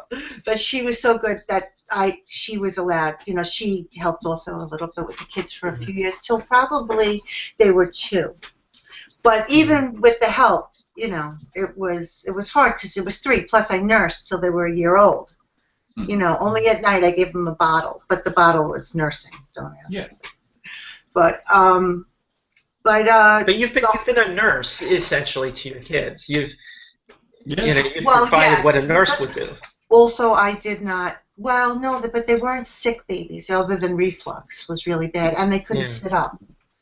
When another child could sit up at 6 months, they couldn't sit up. So I would have to sit them up. Sydney was a little cutie. She would come over and fix them in the chair. She would put their heads up and come on, sit up. You know, but. So that kind of thing. Plus, I didn't listen to what all the PTs said and all the doctors said. They would all say, "Oh, don't have them stand," or "Don't do this." Now, the kids wanted to pull to a stand. Why wouldn't I let them do that? Absolutely. So I did. Yeah. But I did it, and I would hold their legs. I would support them. So I physically was on the ground all the time. Like when they were on the ground, I was on the ground. Wow. So I would do that, and then also, you know, those bouncy things, I would have them in that and things like that. So physically, I was always, and I couldn't go out for a whole year. I couldn't really take them out much because they couldn't get what's called RSV, I think retrosyncytial virus or something. Yeah. I started talking about respiratory syncytial virus. That's it. Yeah. That's it. They couldn't get the RSV because all babies can be prone to it, but preemies are more so, and they build up. I guess by the time they're a year old, we all can have it in us anyway. But so people would come over, they would have to wash their hands. I was like a nut. If you had an allergy, I used to say, "How do you know it's an allergy?" You know, I was like a wild animal. So so the first year was hard, but really I was okay because every time you get over a milestone, it gets a little easier. Some things are harder, and then some things are easier. You know, like That's true. Like any parent has to deal with in the beginning, their kid doesn't move around or anything, or that Right. they have to be carried everywhere. But you also had triplets. I mean, triplets. Right, I know people even with twins. It's like yeah, it was crazy. yeah. Well, I had to give up a lot of things when they were. You're gonna think my whole life is so depressing. Okay, when they were, I guess they were 2. I think they were 2. Yeah, it was their birthday, but they were 2 or they were 3. Maybe 3. Our house burned down. Sure, that's right. So that's the deal you made with the devil. If I keep telling you all the things that happened, you would be like, this is a book. This isn't even real. But really, our house burned down. But we were lucky because we were out of the house. And this is another sad thing. We had our puppy, our dog, one of our Maltese at the time. She got pregnant, and she had puppies. So one of our puppies died. So that's the other ones needed mouth to snout, and they lived, but their eyes were burned. It's the whole thing. But so anyway, so we built the house, and it was great. It was 5 levels though. It was, we couldn't go out. We only could go up. So I mean, I had a really nice house. I had a really nice. My bedroom was up on the top, and it had like vaulted ceilings, and my countertops were all granite. I had my Viking stove. It was really good, but I had to give it up. I had to move because the kids were not progressing. They couldn't go up and down the stairs.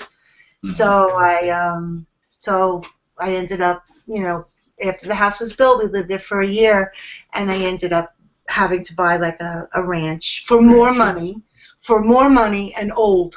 In the same neighborhood. What good is that, right? But it was a good ranch because the kids could like crawl out of bed and they were like right at a playroom. So, I did that. But it was a crazy life. It was crazy. Wow, I've never heard of a 5-story house. Wow. Well, it wasn't 5 stories. If you figure the basement, then the next level up was a little playroom and the front door was a split. Then up was the living room, kitchen, and dining room. Then up was the old master bedroom, became the boys' room, and my daughter's room, and then a nanny room, I called it. It was a cute little yellow room. And then up another flight was my bedroom, and a bedroom suite with a nice view. It was so nice. Then up another flight was the basketball court. Then up 2 flights, then the pool hall. The tennis court, playing so on nice. the floor. I mean, that's the one thing I still feel bad. I know I shouldn't. I should be like, oh, I gave it up for my kids. And I did, but I loved my kitchen. It was very sad. I mean, my kitchen is okay, but it was never designed right. Well, you know what? If one of your kids becomes successful, that's what they got to do is get you a nice kitchen. Yeah. I know. And that's what you're supposed to do, though. So. I know, but it was just so miserable. I was miserable over that. Oh, and also, I'm glad you.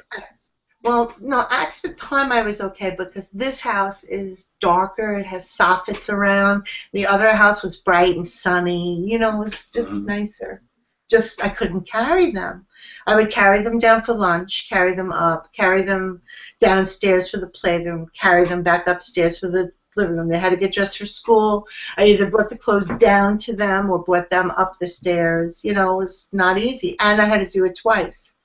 And it's not good for them. And it's not good for them either. It's much better for them to be able to start doing it when they can. Yeah, because the minute I moved to this house, they had their bedroom. They could come out either with their walkers or crawl if they wanted. And they came right in. They'd play their games in the morning.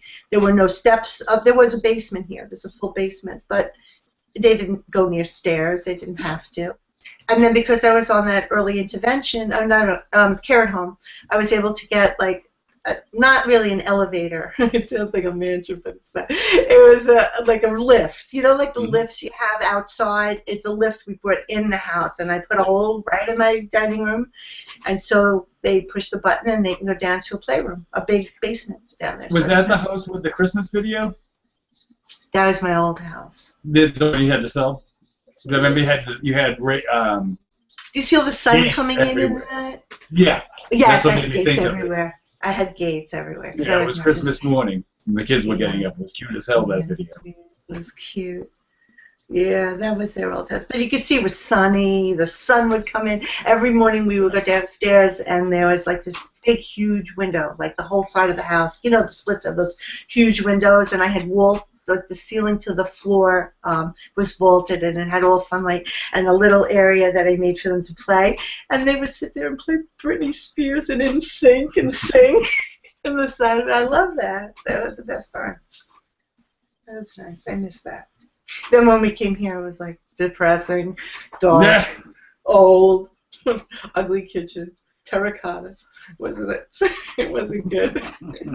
It's funny. We're thinking of we live in right now a house that was built 5 years ago. We're thinking of moving to a house, that's like built in the late '60s, early '70s. That kind of style. Is that?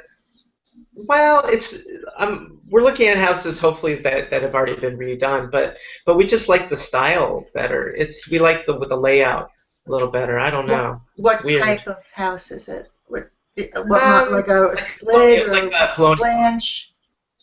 No, a colonial or a split foyer are two options. The split foyers look a little bit small, the bedrooms, but the colonial seems like it would be enough. The colonials are nice because the bedrooms are all upstairs. Do you have fireplace? There's a little bit more space. Are you looking at what would you say, fireplace? Yeah. Does it have fireplace? I love that. Actually, they're not into fireplaces. Oh my God, I would love a fireplace. Hello. What? Do you know how late it is? No, it's midnight. I know. Michael, go to bed. Yeah, I'm getting. It's like my wife is in all black. It's like what is it? The Grim Reaper. I'm in all black too. Don't feel bad. My wife does it to me all the time. Yeah, okay. Well, it is. Well, anyways. Yeah. Okay. Well, nice talking to you guys. Have a good night, Michael. Yeah. Take care. See you tomorrow. Oh, Michael. Yes, yeah. Okay, I know. It's okay. Anyhow, we're gonna laugh at you when you leave. Yeah. No. The next 2 hours. The other night when we had 6 people in here, I was yelled at. It was like, hey, do you know what time it is? You're keeping everybody up. I was like, okay. I won't yell. Well, yeah, but we one playing around at noontime, and Ian yells at us for waking him up. Well, because Ian sleeps as soon as he comes home from school. He'd already gone and come back. Okay, bye-bye. Right, take it easy, night. Michael. Take care. Bye-bye. Good night. Bye. Poor Michael. I know that feeling. And she was so nice. She didn't want to embarrass him. Honey, do you know what time it is? My husband would come in and say, you idiot. No, anyway, are you ever coming to bed? Yeah, what the fuck? You keep him in the house up. Exactly. No, he's not that bad. Well, maybe. It depends. Oh, good. I can go back to drawing on you. Why did you stop? I felt it was inappropriate while we're spilling our guts to sit there and draw on you. It didn't seem right somehow. We've still got viewers coming in and out. Not many. But we just dropped to 4 and just went back up to 5. Where are they? Probably in YouTube, I would guess. Oh. Well, I don't know. Most of them might be parked, but as soon as I can get the chat fixed, I'll have a normal one. Oh, maybe tomorrow they'll talk to you and we'll figure it out. Yeah. I'm only doing this for you. No, I sit and laugh the whole time you're doing it, Egan. All of a sudden, you do it in the small window and I'll start laughing at it. I know. It's like, well, at least it's not Elisa's show because that I can't. I'm not up to it. I'm not quick enough. 20 years ago, maybe I could have done it. No, I'm not.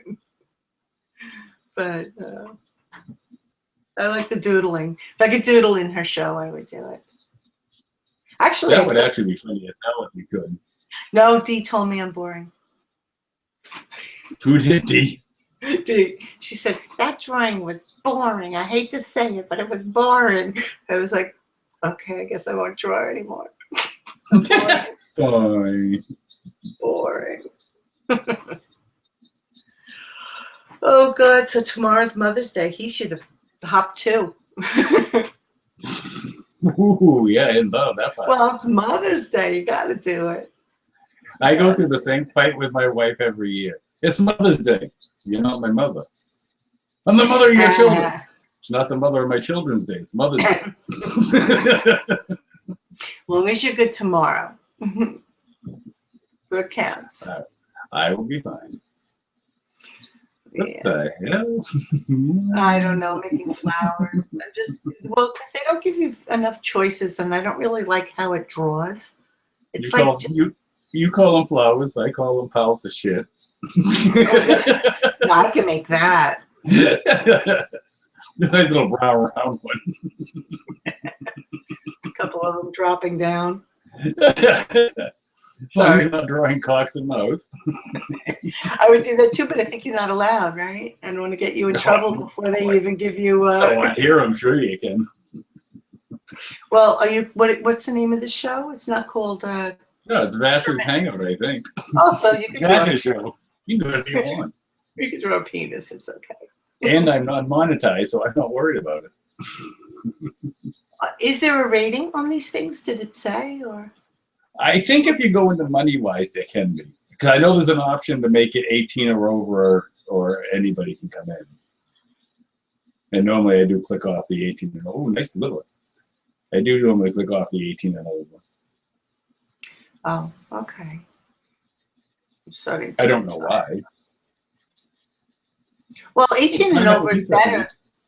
I was going to start to make somebody, but I'd have to look at a picture of him to see how he looks. You need to get like a sketch pad so you can actually draw it out. Well, they don't give you, like, you can't blend anything. No. You can't really. See, it's very, I don't know. And cursor control's a pain in the ass, too, because I tried. Yeah. I don't know. And plus, I have shitty fine motor anyway, so. Yeah.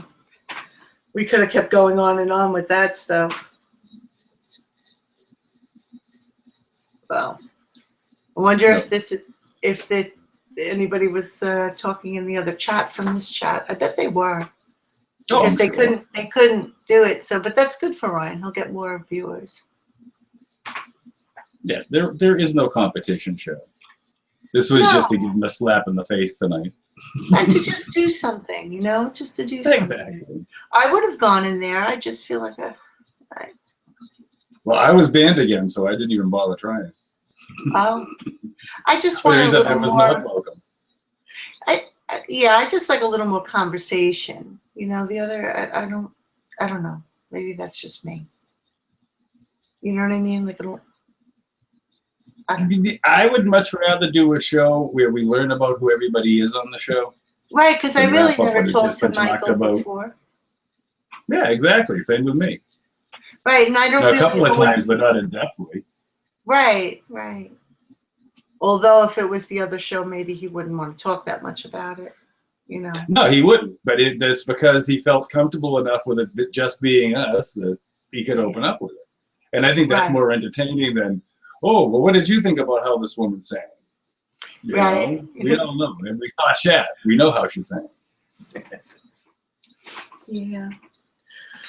All right, I think I'm going to go to bed too. Yeah, me too. It's getting what the heck time is it anyways? Oh, it's like 11:44 here.